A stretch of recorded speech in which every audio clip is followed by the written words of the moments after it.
अब देखिए पहले से लेके जो 5वीं तक सवाल हमको दिया गया है वो डेटा इंटरप्रिटेशन का सवाल है। इसमें भी हमारे सामने एक टेबल दिखा है, उससे संबंधित इंस्ट्रक्शंस आपके सामने है। लिखा है कि भाई ए से लेके जी तक कंपनियां हैं, अर्थात ये 7 कंपनियां हैं। ठीक है, सातों कंपनी का विवरण दिया गया है। जो सातों कंपनी का हमको डाटा दिया गया है, वर्ष 2022 का डाटा दिया गया है और वर्ष 2023 का डाटा दिया गया है। और जो डाटा है, ये जो कंपनियां हैं भाई, ये खेल में जो जूते इस्तेमाल होते हैं उन जूतों का उत्पादन करते हैं। और जो जूतों के उत्पादन की संख्या दी गई है वो लाख में दी गई है। जैसे देखिए ये संख्या लाख में दी गई है, उत्पादन की संख्या है ये लाख में दी गई है। दूसरा, अस्वीकृत खेल के जूतों का प्रतिशत भी दिया गया है। कुछ ऐसे जूते हैं भाई बनाने के बाद भी उनको अस्वीकार कर दिया गया, तो उनका परसेंटेज यहाँ पर दिया गया है। दूसरा, जूतों का प्रतिशत और कंपनियों द्वारा बेचे गए खेल के जूतों का प्रतिशत भी दिया गया है। जो कंपनी जैसे ईयर 2022 में देखेंगे तो कुल जो उत्पादन हुआ है 25 लाख, 26 लाख, 32 लाख अलग अलग कंपनी के माध्यम से। अस्वीकृति का परसेंटेज 3%, 5%, 2%। और बिक्री कितनी हुई, जैसे 25 लाख में 65% डाटा, 65% जूते बिके हैं, 88% बिके हैं, 72% बिके हैं।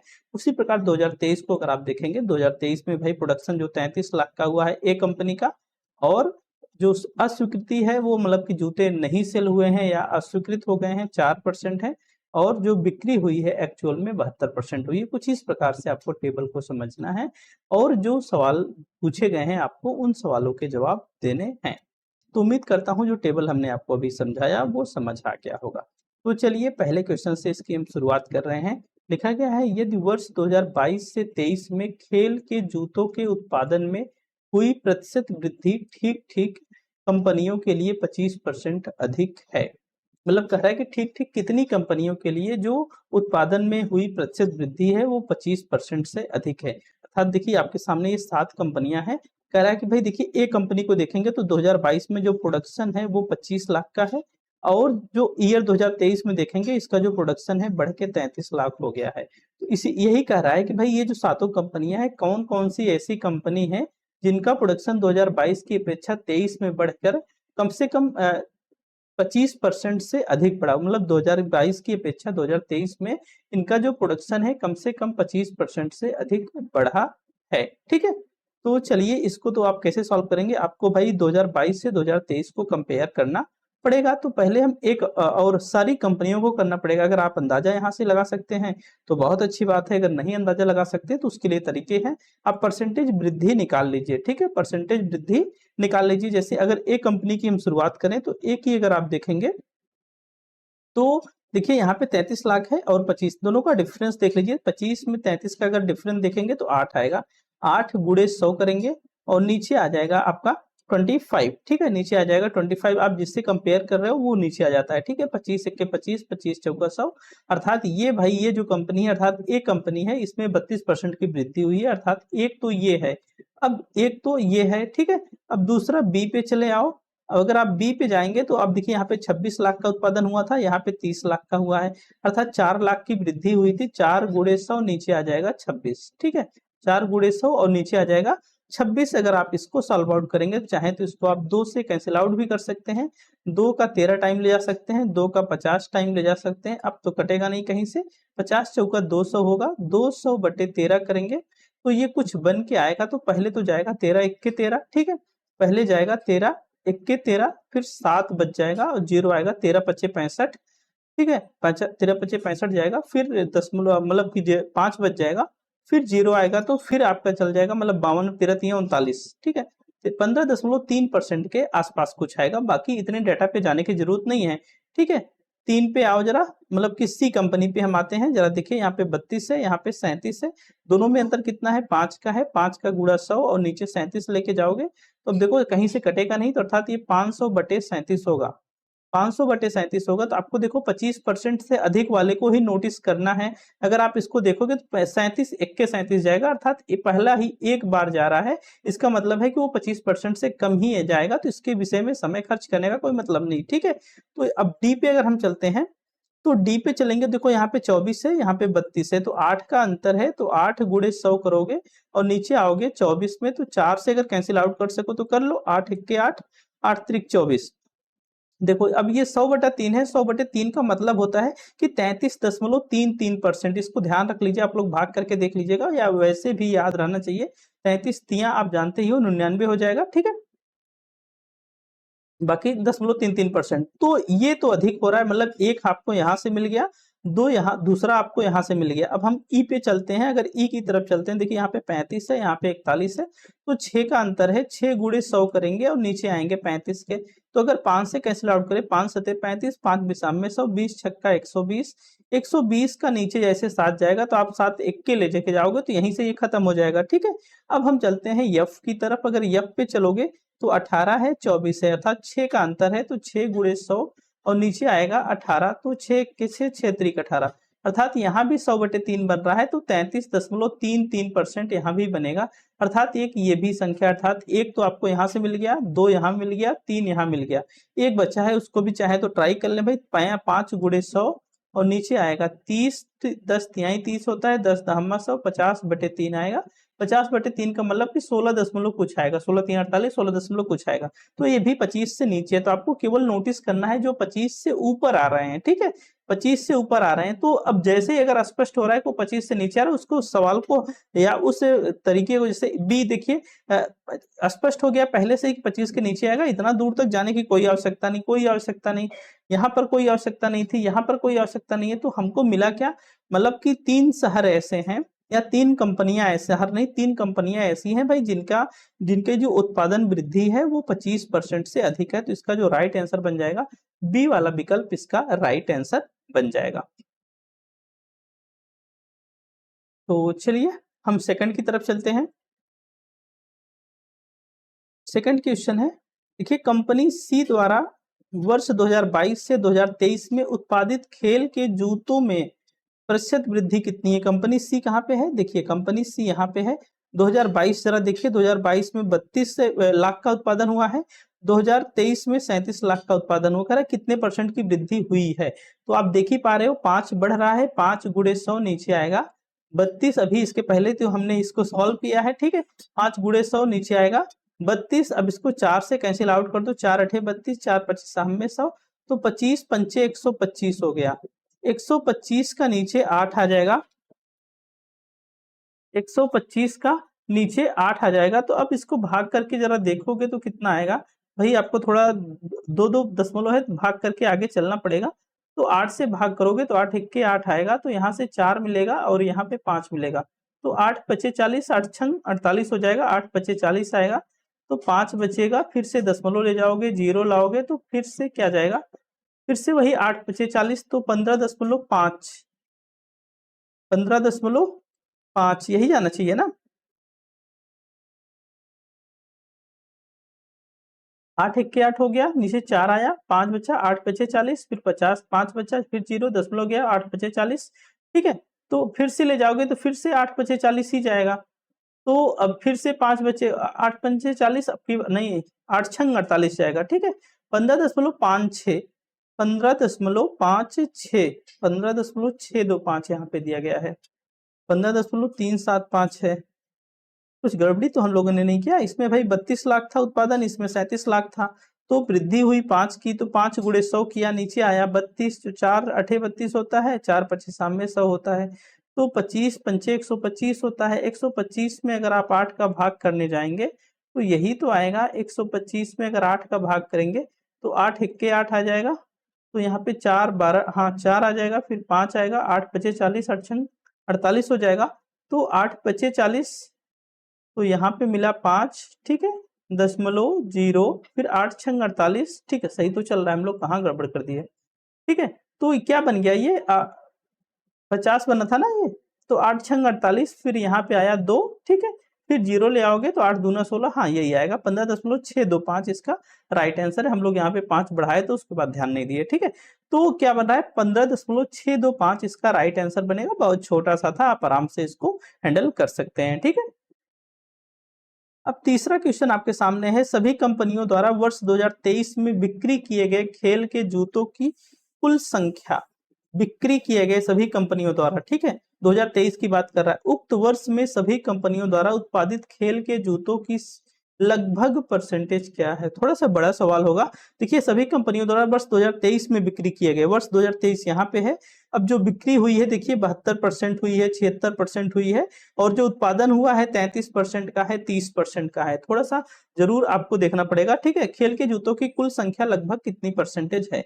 तो चलिए इसको शुरू करते हैं। देखिए इसको थोड़ा सा आपको सभी को तो चेक करना पड़ेगा। पहले एक कंपनी को देखिए, देखिए इस 33 का मतलब है 33 लाख।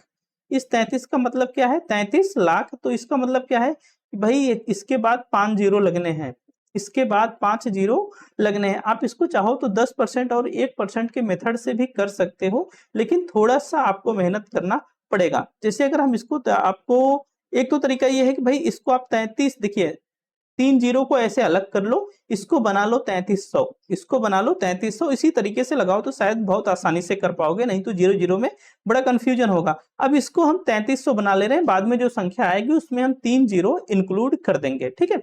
अब देखो ये 33 लाख है, तो ठीक है इसको हम बना लिए 3300 अपनी जरूरत के अनुसार, 3300 बना लिए, ठीक है। अब 3300 का हमको 72% निकालना है। जैसे 72 करने जाओगे तो नीचे 100 आएगा, डबल जीरो हमेशा कट जाएगा, ये ध्यान रखना। अब आपको यही 33 का गुणा 72 में करना होगा। 33 का गुणा जब 72 में करने जाओगे तो 2 तिहाई 6 हो जाएगा, ठीक है। 2 तिहाई 6 हो जाएगा, 2 तिहाई 6 और 7 त्रिक 21, 21 6 कितना हो जाएगा? 27 हो जाएगा, ठीक है। 21 6 27, 27 का 7 लिखेंगे और हासिल बनेगा 2, ठीक है।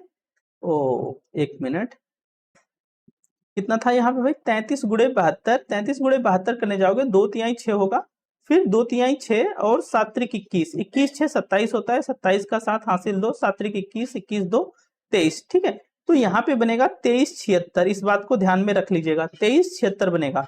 अब इसको हम बी की तरफ चलते हैं, तो हमें बार बार इस तरह से लिखने की जरूरत नहीं, क्योंकि देख रहे हैं संख्या आपस में कटनी ही कटनी है, ठीक है। तो अब इसमें गुणा होगा किसमें? 30 का हम 76 में गुणा कर लेते हैं। 30 में जब 76 का गुणा करने जाओगे तो ये 76 गुणे 3 ही कर लो, क्योंकि एक जीरो है। 3 6 18 हो जाएगा, 3 7 21, 21 से 22, अब एक जीरो यहाँ पे एक जीरो बढ़ा लो, तो क्या हो जाएगा? बी वाला आएगा जो 2280, ठीक है। अब आप सी पे चलो, 37 का गुणा 82 में कर लो। 37 का गुणा जैसे ही 82 में करने जाओगे तो क्या बन जाएगा? 2 सते 14 और 2 तिहाई 6 और 2 तिहाई 6 और 8 सते 56, 56 6 62 और 62 एक 63, हासिल फिर 6 लगा, 8 त्रिक 24, 24 6 30, ठीक है। तो यहाँ पे मिला आपको 30 34। अब हम डी की तरफ चलते हैं। अगर डी पे आओगे तो यहाँ पे गुणा होगा 32 का और 87 का आपस में। 32 का गुणा 87 में करोगे तो 7 दूना 14 होगा, 7 त्रिक 21 और 8 दूना 16। देखो 7 दूना 14 हासिल 1 लगा है, 7 त्रिक 21 और 8 दूनी 16, 21 और 16 जोड़ेंगे तो 37 आएगा। 21 6 27 और 27 10 37, 37 का 37 और 1 38, हासिल लगा 3, 8 त्रिक 24, 24 3 27, ठीक है। तो इसका बन गया कितना? 27 84, 27 84, फिर 41 का गुणा 80 में होगा, ठीक है। 41 अट्ठे कर लो, 41 अट्ठे कितना होगा? 8 के 8, 8 चौक 32, ठीक है। तो 32 80 इसका बन के आ जाएगा। 32 80 ई किसका है? डी का हो गया ना, ए बी सी डी, ई का हो गया। अब हम चलते हैं एफ की तरफ। 24 का गुणा 81 में करना होगा। 24 का गुणा जैसे 81 में करोगे तो 4 1 चौके 4 होगा और 1 2 के 2, 8 चौक 32, 32 2 34 का 4 हासिल 3, 8 दूना 16, 16 3 19, कहने का मतलब है 19 44 बन जाएगा। तो एफ का जो मान आया वो 19 44 आया, ठीक है। अब जी पे तरफ आओगे तो जी को देखो, 35 का गुणा 78 में कर लो। 35 का गुणा जैसे ही 78 में करने जाओगे तो कितना बन जाएगा? 8 5 40, हासिल लगेगा 4, ठीक है। 8 5 40, हासिल लगेगा 4, 8 त्रिक 24 और 7 5 35, 35 और 24 को जैसे ही जोड़ोगे आप 5 4 9 3 2 5, ठीक है, 59 हो जाएगा। और 59 में 4 जोड़ोगे तो 63 होगा, 63 का 3 हासिल 6, 7 त्रिक 21, 21 6 27, ठीक है। अर्थात बन गया ये कितना? 27 30, 27 30 बन गया, ठीक है। तो हमने क्या किया, सभी जो कंपनियां हैं 2023 की खेल के जूतों की कुल संख्या उक्त वर्ष में हमने निकाल ली है, ठीक है। ये अब दूसरा अब कह रहा है कि आगे सभी कंपनियों द्वारा उत्पादित खेल के जूतों की कुल संख्या का लगभग कितना परसेंट है। अभी हमने क्या निकाला है? ये जो हमने निकाला है ये कुल सेल है। क्या है? कुल बिक्री है, कुल सेल है। आप इसको चाहो तो जोड़ लो, यहाँ से 6 ले आओगे, 4 लाओगे 10 और 10 4 14 और 14 4 18 हो जाएगा। 18 का 8 लगेगा, हासिल 1 आ जाएगा। फिर 7 8 15 होगा, 15 3 18 होगा, 18 8 26 होगा, 26 8 34 होगा, 34 4 42 होगा, 42 3 45 होगा, 45 गड़बड़ किया क्या कहीं पे, 7 6 4 10, 10 4 14 और 14 4 18, 18 का 8 हासिल 1 लगा है। देखो 7 पकड़ो, 7 8 15, 15 3 18, 18 8 26 और 26 8 34, 34 4 38, 38 3 41, 41 1 42 हासिल का 4, ठीक है। 3 2 5, 5 7 12, 12 2 14, 14 और 9, 14 9 कितना हो जाएगा 23 और 23 7 30 और 30 4 34, ठीक है। 34 हासिल, अब 3 बचा हुआ है, 2 2 4, 4 3 7, 7 2 9, 9 3 12, 12 1 13, 13 2 15 और 15 3 18, ठीक है। 15 3 18 तो ये बन गया 18 428। अब ध्यान रखना हमने 2 जीरो केवल इस्तेमाल किया है, 33 लाख का केवल 2 जीरो इस्तेमाल किया था। अब हम यहाँ चाहेंगे तो 3 जीरो हम यहाँ पे बढ़ा लेंगे, तो ये कुल बन गया 1 84 28 इतना, ठीक है। तो ये कुल सेल है किसकी 2023 की, ठीक है। अब हम कुल उत्पादन देख लेते हैं कितना है। कुल उत्पादन देखने जाएंगे तो 33 में आप जोड़ोगे कितना 30, ठीक है। तो जोड़ लो जरा, यहाँ से 3 7 10, 10 2 12, 12 1 13, 13 4 17, 17 5 22 का 2 हासिल 2, 3 3 6, 6 3 9, 9 3 12, 12 4 16, 16 2 18, 18 3 21, 21 2 23 होता है, 21 2 23 होता है। तो ये बन गया 232, ठीक है। अब लेकिन 232 ये सारी संख्याएं लाख में है, अर्थात आप इसके आगे क्या लगा दोगे, कितना जीरो, 5 जीरो आप लगाओगे। तो कुल मिला के अब आपको परसेंटेज देखना है, तो कुल सेल कितनी आई है 1 84 28 इतना बन रहा है, 1 84 28 और डबल जीरो, ठीक है, 3 बार जीरो। अब नीचे क्या आएगा, नीचे आएगा आपका 232 और 5 जीरो, 232 5 जीरो और गुणे में क्या आएगा 100 आएगा, ठीक है। तो देखो 2 जीरो यहाँ से यहाँ गया, अब 3 जीरो यहाँ पे है, 3 जीरो यहाँ से यहाँ पे चला गया, ठीक है। अब बच रहा है कितना 1 84 28 और नीचे 232, ठीक है। आप इसको 4 से कैंसिल आउट कर सकते हो, 4 5 20 होता है, 3 बचेगा, 4 8 32 हो जाएगा और ये 4 चौका 16 हो जाएगा, 4 6 24 और 4 7 28। अब ये 58 है और ये बच रहा है आपका कितना 58 बच रहा है और ये बच रहा है 4607। जब आप 4607 में 58 से भाग करोगे बच्चा, तो आपको यहाँ पे मिल जाएगा, जानते हैं कितना मिलेगा 7.7943%, ठीक है। तो कुल मिला के आप राउंड अप में इसको 79% पूछ सकते हो, क्योंकि यहाँ पे अप्रोक्सीमेट पूछा गया है। तो इसका जो राइट आंसर बनेगा वो 79% बन जाएगा। तो अब कहोगे सर इतना बड़ा कैलकुलेशन, देखो डीआई में कोई ना कोई सवाल ऐसे आपको मिल जाएंगे जिसमें थोड़ा सा काम जरूर आपको करना पड़ेगा, लेकिन अगर आप यहाँ पे 33 लाख लिख के फिर 32 32 72% या निकालोगे तो जीरो जीरो में बहुत ज्यादा कंफ्यूज होंगे। और अगर इसको केवल 33 पे निकालेंगे तो फ्रैक्शन आएगा, फ्रैक्शन में बहुत कंफ्यूज होंगे। तो फ्रैक्शन को हटाने के लिए आप इसके 2 जीरो तो ले लीजिए तुरंत, ठीक है। 100 में इसको 3300 बना के आराम से निकालेंगे तो कहीं भी फ्रैक्शन नहीं आएगा और आसानी से आप बगैर लिखे, क्योंकि आपको बार बार ये चीजें लिखनी भी नहीं पड़ेंगी। आपने एक बार दिया 33 गुणे 72 हो रहा है, बार बार इसी का सीधा सीधा गुणा करके आराम से इस अंक को जोड़ करके कर लेंगे। तो अगर प्रैक्टिस किए रहेंगे बार बार सवालों की तो आपको कोई कठिनाई नहीं होगी। बहुत ज्यादा कैलकुलेशन नहीं था, क्योंकि कैलकुलेशन तो यही सारे जीरो जीरो से सब खत्म हो गए, केवल मल्टीप्लीकेशन था। तो आप ऐसे मल्टीप्लीकेशन करके इन संख्याओं को जोड़ के आप आंसर तक पहुंच सकते हैं, ठीक है। तो चलिए, उम्मीद करता हूं बातें समझ आ गई होंगी। हम नेक्स्ट क्वेश्चन 4 पे चलते हैं। दिया है कंपनी यफ द्वारा वर्ष 2022 से 2023 में बेचे गए खेल के जूतों में कितने प्रतिशत की वृद्धि हुई है, ठीक है। तो आप यफ को देखना शुरू करो, भैया यफ कहाँ है। तो यफ कहाँ है, यफ में भाई कुल उत्पादन 18 लाख का हुआ था, उसने बेचा था कितना परसेंटेज, उसका 18 लाख का 90% बेच दिया था, ठीक है। 18 लाख का 90% इसने बेच दिया था। तो 18 लाख का 90% आप निकाल सकते हैं आराम से, कोई दिक्कत तो है नहीं। अब जैसे बताया, आप चाहे तो वैसे ही कर लीजिए, 1800 इसको भी बना लीजिए और इसका 90% ऐसे निकालेंगे तो डबल जीरो इसमें खत्म हो जाएगा। 90 में 18 का गुणा कर दीजिए, 18 नौइया 133 होता है, 19 नौइया 18 नौइया 9 172, ठीक है, 9 72 और 9 के 9 और 9 7 16 162 माफ करिएगा, ठीक है। तो ये क्या हो गया कि 18 नौइया 162 होता है, तो बन गया कि आपका 1620, ठीक है। अब इसके आगे 3 जीरो आप आसानी से बढ़ा सकते हैं क्योंकि 2 जीरो आपने इस्तेमाल किया था पहले ही। अब ये तो 2022 का डाटा था, तो अब 2023 में आ जाओ। 2023 में कुल 24 लाख का उत्पादन हुआ था और 81% का बेचा गया है, तो इसको भी हमने कर लिया 2400 और 81%। ठीक है, 81 डबल जीरो तो खत्म ही हो जाएगा। 81 में आप 24 का गुणा कर लो। 81 में 24 का गुणा करना आसान है, 4 1 के 4 हो जाएगा, 4 8 32 और 2 1 के 2, 32 2 34 कर दोगे, 34 का 4 आ जाएगा, 2 8 16, 16 2 18, 18 44 आ जाएगा। ठीक है, गड़बड़ कर दिया क्या? 4 1 के 4 आएगा। ठीक है, 4 8 32 और 2 1 के 2। ठीक है, 4 8 32 और 2 1 के 2, 32 2 34 का 4, 2 8 16 3 19। ठीक है, 19 19 44 है, 19 44 है। तो अब ये आया 19 44।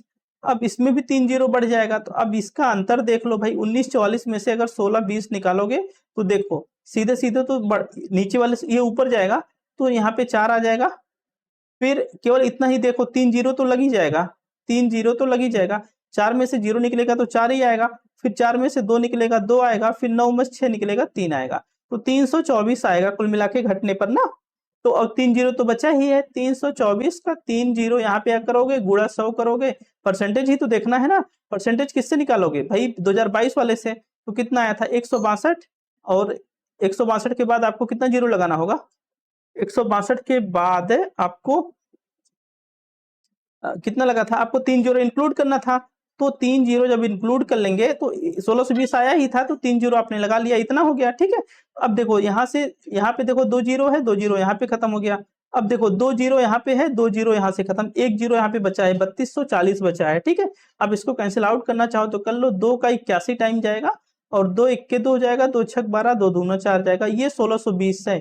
ठीक है, अब चाहो तो 81 दूना 62 कर दो, 81 दूना 62 करोगे तो अर्थात ये यहाँ पे बन जाएगा 20%। ठीक है, तो भाई जो वृद्धि हुई है 20% की वृद्धि हुई है। कंपनी एफ अगर 2022 में जो सेल की थी, 2023 में वो अपने सेल को 20% बढ़ा चुकी है। ठीक है, तो कुछ इस हिसाब से आप अप्रोचेज लगाओगे तो आसानी से सवालों को हल कर लोगे। ठीक है, तो चलो क्वेश्चन नंबर 5 है, वर्ष 2022 में सभी कंपनियों को मिलाकर अस्वीकृत खेल के जूतों की संख्या कितनी है? 2022 की बात कर रहा है अस्वीकृत खेल कितने? देखो 3% है, 5 कुल संख्या आपसे पूछी है। अब देखो यहाँ पे हमने आपको उस समय बताया था एक किसी भी संख्या का 1% निकालना और किसी भी संख्या का 10% निकालना सबसे आसान होता है, हमने आपको बतलाया ही था पहले। ठीक है, तो आप अगर इसको 10% और 30% के हिसाब से करेंगे तो शायद बहुत अच्छा हो जाएगा। ठीक है, अब आप इसको क्या करिए, जैसे हमने आपको बताया, जैसे देखिए इसमें जो आपको क्या निकालना, अस्वीकृत निकालना है, तो कुल उत्पादन में से ही तो निकालेंगे, कुल उत्पादन में से अस्वीकृत निकालेंगे।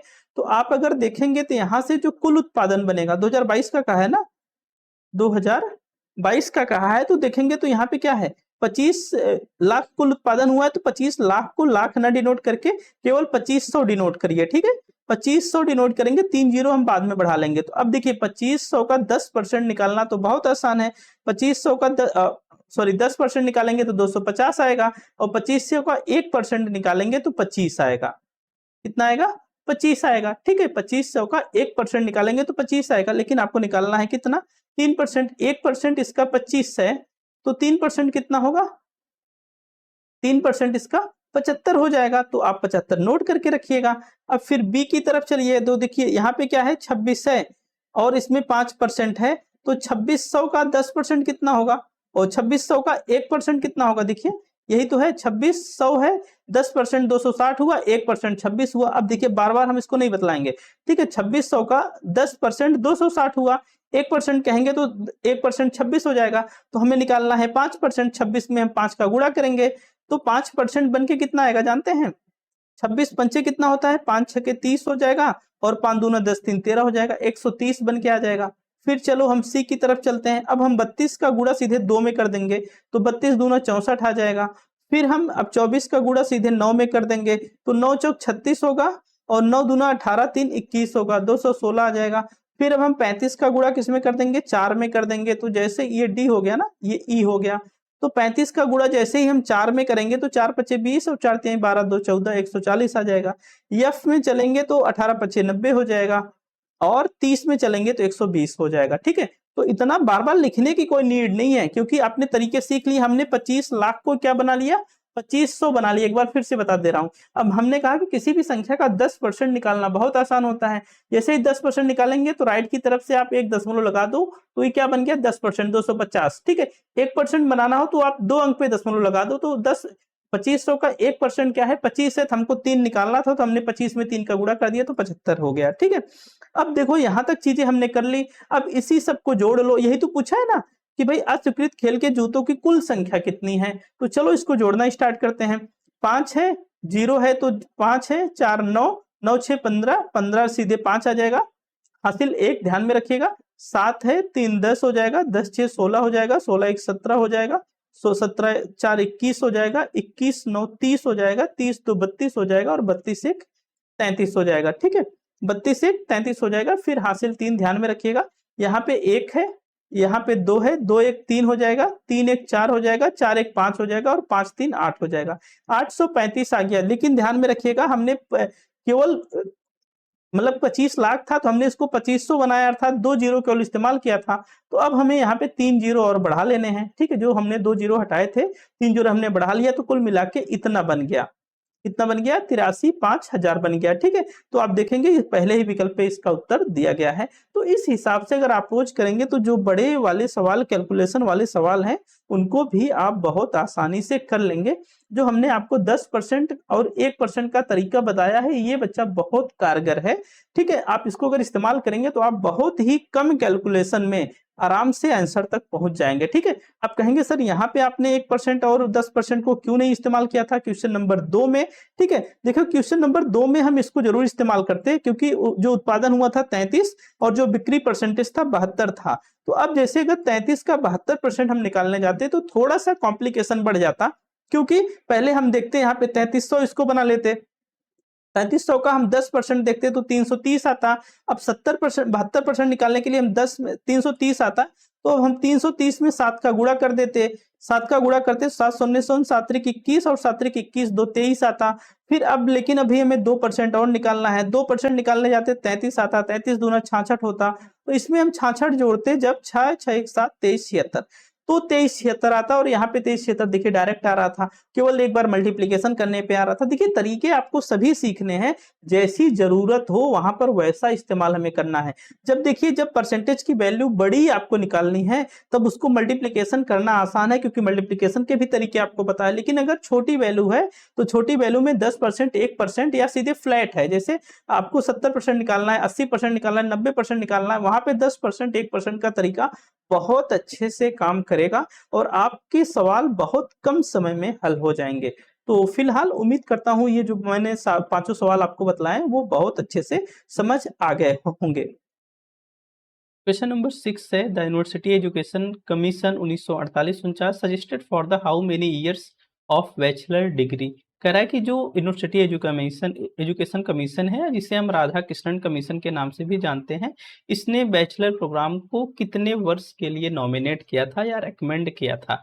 तो जो यूनिवर्सिटी एजुकेशन कमीशन है, ये स्वतंत्र भारत का प्रथम शिक्षा आयोग भी था, जो कि विश्वविद्यालय शिक्षा में ट्रांसफॉर्म करने के उद्देश्य से इसको बनाया गया था। इसके जो अध्यक्ष थे राधा कृष्णन जी थे, इसीलिए इसको हम राधा कृष्णन आयोग के नाम से भी जानते हैं। इनकी रिपोर्ट को आप देखेंगे, मैंने आपको पढ़ाया भी है हायर एजुकेशन में, जाके उसमें देखेंगे तो इन्होंने जो बैचलर डिग्री के लिए ड्यूरेशन सेट की थी, वो 3 ईयर रेकमेंड की थी कि भाई बैचलर जो डिग्री होनी चाहिए वो 3 साल की होनी चाहिए। तो इसका जो राइट आंसर बनेगा वो 3 ईयर बन जाएगा। ठीक है, तो राधा कृष्णन कमीशन, इसको हम जानते हैं 3 ईयर के बैचलर डिग्री प्रोग्राम की इन्होंने रिकमेंडेशन की थी। ठीक है, क्वेश्चन नंबर 7 है, कह रहा है कि N instructor uses the portfolio appraisal in the art class. ठीक है, जो इंस्ट्रक्टर है वो पोर्टफोलियो अप्रेजल कर रहा है, किसमें, आर्ट क्लास में। What are the key components of should be included in the student portfolio। कह रहा है कि वो भाई स्टूडेंट के पोर्टफोलियो में कौन कौन से की कंपोनेंट को शामिल करेगा। ठीक है, तो जो पोर्टफोलियो होता है, पोर्टफोलियो बेसिकली बच्चों के कार्यों का मूल्यांकन होता है।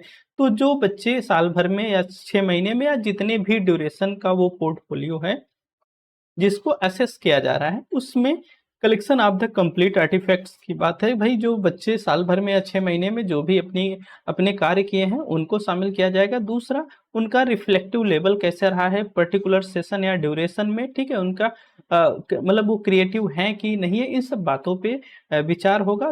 तीसरा है स्टैंडर्डाइज टेस्ट स्कोर, नहीं भाई इसमें स्टैंडर्डाइज टेस्ट स्कोर की बात नहीं होती है। फोर्थ वन है feedback and feedback of the counter part. कहने का मतलब ये है कि भाई जो और समकक्ष कक्षा में पढ़ने वाले बच्चे हैं उनसे भी फीडबैक बच्चों के प्रति लिया जाता है, ठीक है।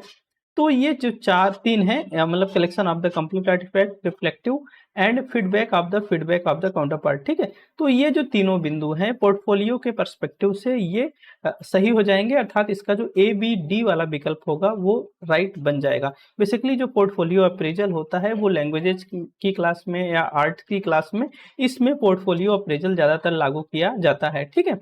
तो जैसे आर्ट की क्लास है, लैंग्वेज की क्लास है, प्रोजेक्ट बेस्ड लर्निंग है, वहां पे पोर्टफोलियो अप्रेजल बच्चों को असेस करने के लिए यूज किया जाता है। तो यहाँ पे जो राइट आंसर बनेगा वो ए बी डी इसका राइट आंसर बन जाएगा। चलते हैं क्वेश्चन 8 की तरफ। Identify the threats to internal validity. कह रहा है कि इंटरनल वैलिडिटी के थ्रेड्स कौन कौन से हैं। हमने आपको इंटरनल वैलिडिटी के बारे में बताया है। इंटरनल वैलिडिटी में हम इस बात को इससे इंश्योर होते हैं कि जो डीबी पर इफेक्ट पड़ रहा है या डिपेंडेंट वेरिएबल पर जो इफेक्ट पड़ रहा है वो केवल और केवल इंडिपेंडेंट वेरिएबल के कारण ही पड़ रहा है। अगर इस बात में इंश्योरिटी होती है तो हम कहते हैं कि जो टूल है या जो भी हमारा प्रयोग है वो इंटरनली वैलिड है, ठीक है। अगर नहीं डीबी पर प्रभाव कुछ और भी देखने को मिल रहा है तो हम नहीं कह सकते हैं कि उस पर्टिकुलर टूल की इंटरनल वैलिडिटी अच्छी है, ठीक है। तो कह रहा है कि भाई वो कौन कौन से थ्रेड्स होते हैं जो कि इंटरनल वैलिडिटी को प्रभावित करते हैं। की कॉन्सेप्ट सीरीज में हमने इसका एक प्रॉपर लेक्चर दिया है जिसमें हमने आपसे इंटरनल एंड एक्सटर्नल वैलिडिटी दोनों के थ्रेड्स के बारे में बहुत अच्छे से बताया समझाया है। बहुत डिटेल में जाना है तो वहां से देख लीजिएगा। यहाँ पे हम चलते हैं। पहला विकल्प है सिलेक्शन थ्रेड। भाई सिलेक्शन थ्रेड्स एक हो सकता है क्योंकि डेटा आपने रैंडम चूज किया है या नहीं चूज किया है, इसका प्रभाव तो रहेगा। जैसे अगर आप रैंडमली चूज करें और नॉन रैंडमली चूज करें, नॉन रैंडमली में बायसनेस होने की पूरी संभावनाएं होती हैं, रैंडमली में वो संभावनाएं कम हो जाती हैं। तो आपने सिलेक्शन कैसे किया है ये भी एक थ्रेड्स के रूप में आता है। मेच्योरिटी, जैसे आप कोई शोध कार्य कर रहे हैं, ऐसे में जो पार्टिसिपेंट्स है, भाई शोध कार्य आपका 1 साल तक चलता है, 2 साल तक चलता है, तो लेकिन जो आपका पार्टिसिपेंट्स है वो रुका तो नहीं है, वो समय के साथ और मैच्योर हो रहा है, तो उसकी जो मैच्योरिटी है वो भी थ्रेट के रूप में बीच में आती है। नेक्स्ट ऑन है एट्रिशन। एट्रिशन का मतलब यह है कि जैसे मान लीजिए कि आपका शोध कार्य 2 साल तक चलता है, लेकिन आपने जो पार्टिसिपेंट्स लिए थे उनमें से किसी की डेथ हो जाती है, किसी की मृत्यु हो जाती है, या वो आपके शोध कार्य छोड़कर चला जाता है, ठीक है। तो ये भी इंटरनल वैलिडिटी के थ्रेड्स में आता है। नेक्स्ट ऑन है टेस्टिंग थ्रेड। टेस्टिंग थ्रेड भी इंटरनल वैलिडिटी को प्रभावित करता है। इसका मतलब ये होता है जैसे मान लीजिए कि आपने मतलब कि कोई एक एक्सपेरिमेंटल प्रयोग कर रहे हैं जिसमें आपने प्री में बच्चों का टेस्ट ले लिया। अब कुछ समय बाद आप क्या करेंगे, उन्हीं बच्चों का पोस्ट में टेस्ट लेंगे, मतलब pre test and post test ले रहे हैं। अब जब प्री टेस्ट आप उन्हीं बच्चों पर लेते हैं, बाद में चल के पोस्ट टेस्ट भी लेते हैं, जो प्री टेस्ट है, प्री टेस्ट का प्रभाव बच्चे पर रह जाता है, जो कि आपके पोस्ट टेस्ट में उसका इफेक्ट देखने को मिलता है। तो टेस्टिंग भी एक प्रकार के इंटरनल वैलिडिटी के थ्रेड्स के रूप में आती है। तो यहाँ पे मेरे कहने का मतलब ये जो चारों के चारों विकल्प हैं वो सभी इंटरनल वैलिडिटी के थ्रेड्स के रूप में आते हैं। तो इसका जो राइट आंसर होगा वो ए बी सी डी होगा, ठीक है। इसके बारे में हमने हाँ कॉज एंड इफेक्ट की हमने तो बात कर ही ली, ठीक है। तो जो की इंटरनल वैलिडिटी की होती है, इसे सिलेक्शन बायसनेस हो गया, मैच्योरेशन हो गया, टेस्टिंग इफेक्ट हो गया। इंस्ट्रूमेंटेशन का मतलब होता है जैसे मान लीजिए कि आपने कोई टूल चूज किया था, बाद में चल के किन्हीं कारणों से टूल में आप परिवर्तन कर रहे हैं, ठीक है। तो इंस्ट्रूमेंटेशन आप पे थ्रेड्स आ जाएंगे। एट्रिशन मोर्टेलिटी हो गई, बताया मैंने। हिस्ट्री का भी थ्रेड्स आता है भाई, और रिग्रेशन टू द मीन का भी थ्रेड्स आता है। तो ये सब क्या है, इंटरनल वैलिडिटी के थ्रेड्स हैं जिनको आपको ध्यान में रखना है। कैसे आप इंप्रूव कर सकते हो इंटरनल वैलिडिटी को, रैंडम असाइनमेंट करना है, कंसिस्टेंट प्रोसीजर करना है, मतलब कि आपके जो इंस्ट्रूमेंट यूज कर रहे हैं वो कंसिस्टेंट बाई प्रोसीजर यूज करना है, कंफाउंडिंग वेरिएबल पर कंट्रोल करना है, pre test and post test को केयरफुल्ली करना है, ठीक है, और ड्रॉप आउट्स को मिनिमाइज करना है। तो आप काफी हद तक इस पर रोकथाम लगा सकते हैं या इंटरनल वैलिडिटी को इंप्रूव कर सकते हैं, ठीक है। तो इसका जो राइट आंसर था ए बी सी डी, चारों विकल्प सही थे, ठीक है। Next on the leachate, leachate बोले तो लीचेट सब्सटेंस सीज कह रहा है निछालित पदार्थ है। निछालित पदार्थ क्या होता है भाई, लीचेट कब होता है, जैसे कुछ ऐसे हानिकारक पदार्थ होते हैं जिसका जिसको दफन हम कह सकते हैं, या जिसका हाँ दफन ही हम कहें, या जैसे उसको हम क्या करते हैं, मिट्टी के अंदर खुदाई करके उसके अंदर डाल देते हैं। ठीक है, मिट्टी के अंदर खुदाई करके डाल देते हैं। जैसे जो परमाणु कचरे होते हैं उन सबको मिट्टी के अंदर खुदाई करके जमीन के अंदर दबा दिया जाता है। ऐसे में कई टाइम होता है, मान लो कि आज उसको दबा दिए गए, बाद में चल के यहाँ पे नाली वगैरह कुछ भी होता है तो अब इसी के पास से गुजरती है, तो यहाँ से लीकेज होता है। ये लीकेज किसी ना किसी माध्यम से आपके वाटर में आ जाता है, या कोई तालाब है, समुद्र है, या जो भी नदी तालाब जो भी बन गए हैं तो उसमें शामिल हो जाता है, तो इससे बहुत बड़ी मात्रा में हानि होती है। तो लीचेट का मतलब ग्रीन हाउस गैस नहीं होता है, वायु प्रदूषक नहीं होता है, ओजोन क्षरण नहीं होता है, भूमि भरण स्थल से निर्गत तरल मतलब liquid release from the landfill site. ठीक है, तो लैंडफिल साइट से मतलब कि लीकेज होना, एक तरफ से लिक्विड रिलीज होना, ठीक है, क्या कहलाता है, वो निच्छालित कहलाता है, या निच्छालित पदार्थ कहलाता है, या लीचेट इसी को हम बोलते हैं। तो कई टाइम ऐसे देखने को मिलता है जिससे बहुत बड़ी मात्रा में नुकसान होने की संभावनाएं भी रहती हैं। तो इसका जो राइट आंसर होगा वो liquid release from the landfill site से हो जाएगा। ठीक है, नेक्स्ट ऑन है the Kothari commission 1963-64 recommended the national income on the education the government of India has suggested on the expenditure RS. कह रहा है कि भाई वो शिक्षा पर राष्ट्रीय आय के तक के व्यय को सुझाव दिया था। अच्छा, कुछ शब्दावलियों में मिस्टेक हो गया है, मतलब कि जो कोठारी आयोग था शिक्षा पर राष्ट्रीय आय का कितना व्यय करने का सुझाव दिया था, ये सवाल आपसे पूछा गया है। तो बहुत सिंपल सवाल है, जो कोठारी कमीशन था वो 6% राष्ट्रीय आय का, या कहें कि व्यय करने की बात उस कमीशन में या उसकी रिपोर्ट में बोली गई थी। तो इसका जो राइट आंसर हो जाएगा वो 6% हो जाएगा, जिसको आपको पता भी होगा। ठीक है, नेक्स्ट ऑन है which of the following devices are computer output device only. देखिए, जो डिवाइसें होती हैं हमने आईसीटी के यूनिट में आपको बताया था, वो इनपुट होती हैं या तो आउटपुट होती हैं। ठीक है, स्टोरेज डिवाइसेज भी होती हैं, इस बात को भी ध्यान रखिएगा, मतलब उनकी कार्यप्रणाली के हिसाब से वा तो इनपुट का काम करती हैं व आउटपुट का काम करती हैं। अब यहाँ पे केवल आउटपुट डिवाइसों के बारे में आपसे पूछा गया है। ठीक है, केवल आउटपुट डिवाइस के बारे में पूछा गया है। तो देखिए, स्पीकर जो होता है हमको आवाज देता है, तो ये आउटपुट डिवाइस है। प्रोजेक्टर से हम क्या करते हैं, देख पाते हैं, छोटी स्क्रीन को बड़ी स्क्रीन पे हम देख पाते हैं प्रोजेक्टर के माध्यम से। तो डीई तो कंफर्म है। तो डीई देखो, बी में भी प्लॉटर भी है, प्लॉटर भी एक आउटपुट डिवाइस का रूप है। ठीक है, आउटपुट डिवाइस का रूप है। प्लॉटर में जब हमें फ्लैक्स वगैरह छापने होते हैं तो हम प्लॉटर का इस्तेमाल करते हैं। तो बी डी ई इसका राइट आंसर बन जाएगा, अर्थात डी वाला विकल्प इसका राइट आंसर बन जाएगा। बाकी जो स्कैनर है और जो लाइट पेन है ये इनपुट डिवाइस हैं, ये इनपुट डिवाइस हैं। बाकी प्रोजेक्टर और ये तीनों ये आउटपुट डिवाइस के उदाहरण है। बाकी बहुत डिटेल में जाना है तो आईसीटी की यूनिट एक बार देख लीजिएगा। ठीक है, तो ये सभी क्या है, आपके आउटपुट डिवाइस हैं। नेक्स्ट ऑन है मैथमेटिकल एप्टीट्यूड से सवाल है, एक व्यक्ति 1550 को 2 भागों में निवेश करता है, एक भाग को 8% की दर पर और दूसरे भाग को 6% की दर पर। यदि एक वर्ष में अर्जित किया गया कुल ब्याज 106 रुपए है, तो प्रत्येक दर पर क्रमशः निवेश की गई राशि आपसे पूछी गई है। ठीक है, कह रहा है कि भाई 1550 रुपए है, उसको 2 भाग में डिवाइड करता है, एक को 8% की दर पे, दूसरे को 6% की दर पे। कह रहा है कि टोटल उसको जो ब्याज मिलता है 106 रुपए मिलता है। तो प्रत्येक दर पर क्रमशः निवेश की गई राशि पूछा गया है। देखिए, इसके 2 तरीके हैं। एक तो आप इसको साधारण विधि से लगा सकते हैं, जैसे मान लीजिए कि राशि क्या थी, यक्स थी, तो अगर एक राशि यक्स होगी तो दूसरी 1550 माइनस एक्स की हो जाएगी। एक तो तरीका ये है, इस तरीके से मानकर आप हल कर सकते हैं। दूसरा तरीका है कि इसके ऑप्शंस पे जाके इसको हल किया जा सकता है, क्योंकि हमें क्या पता है, हमें तो देखो यहाँ पे मूलधन दिया ही गया है दोनों का। भाई हम दोनों को ट्राई कर लेते हैं, अगर ब्याज 106 रुपए बन जाता है तो भी ये आंसर पे हम जा सकते हैं। ये सबसे इस सवाल को करने का सटीक मेथड भी होगा। तो देखो, जो ब्याज बराबर होता है, ब्याज बराबर होता है आपका मूलधन मूलधन ब्याज की बात की गई है ना, हाँ, मूलधन गुणे यहाँ पे क्या करेंगे, दर करेंगे, और नीचे आ जाएगा आपका 100। ठीक है, मूलधन गुणे दर बटे 100। तो आप यहाँ पे देख पाएंगे कि देखिए, पहले तो आप 650 रुपए की दर से देख लीजिए। अगर 650 रुपए है, 650 रुपए को मान लो 8% की दर से कर रहा था, 8 बटे 100 अगर हो जाएगा तो एक इसको कैंसिल आउट कर ले हम, अगर 25 से तो जाएगा, 4 से कर ले, 4 का 25 टाइम, और नहीं जाएगा 4 से ना, 1 मिनट, 650 गुणे 8 है, और नीचे तो एक जीरो से, तो एक जीरो चला गया, तो 5 से ही इसको कैंसिल कर लेते हैं। 5 दूना 10 होगा, और 5 एक्के 5 होगा, 5 तिहाई 15 होगा, और 2 अट्ठे 16 हो जाए, 2 चौका 8 हो जाएगा। 13 चौका 52 रुपए यहाँ से ब्याज मिल रहा है।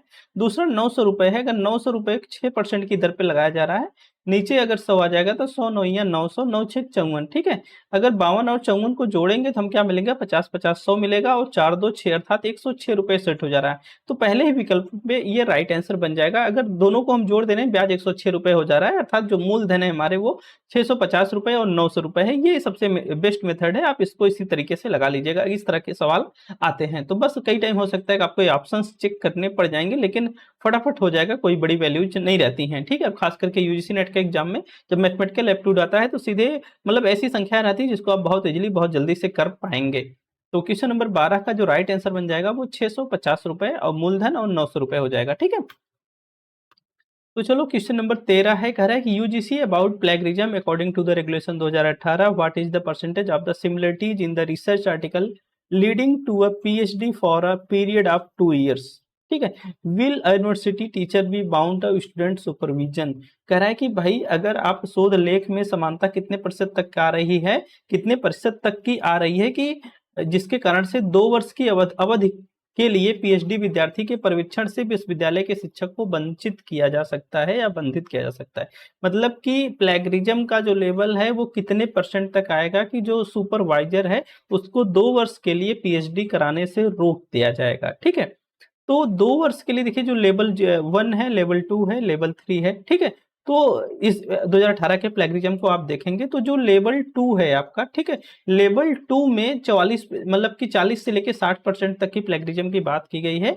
और इसी में कहा गया है कि भाई अगर इसके बीच में प्लेगरिज्म आता है तो जो सुपरवाइजर है, सुपरवाइजर को 2 वर्ष के लिए प्रतिबंधित कर दिया जाएगा। तो इसका जो राइट आंसर बन जाएगा वो 44% बन जाएगा, ठीक है। तो देखेंगे तो यहाँ पे लेवल 0 है, लेवल 1 है, लेवल 2 है और लेवल 3 अप टू 10% सिमिलरिटीज, कोई पेनल्टीज नहीं होती हैं।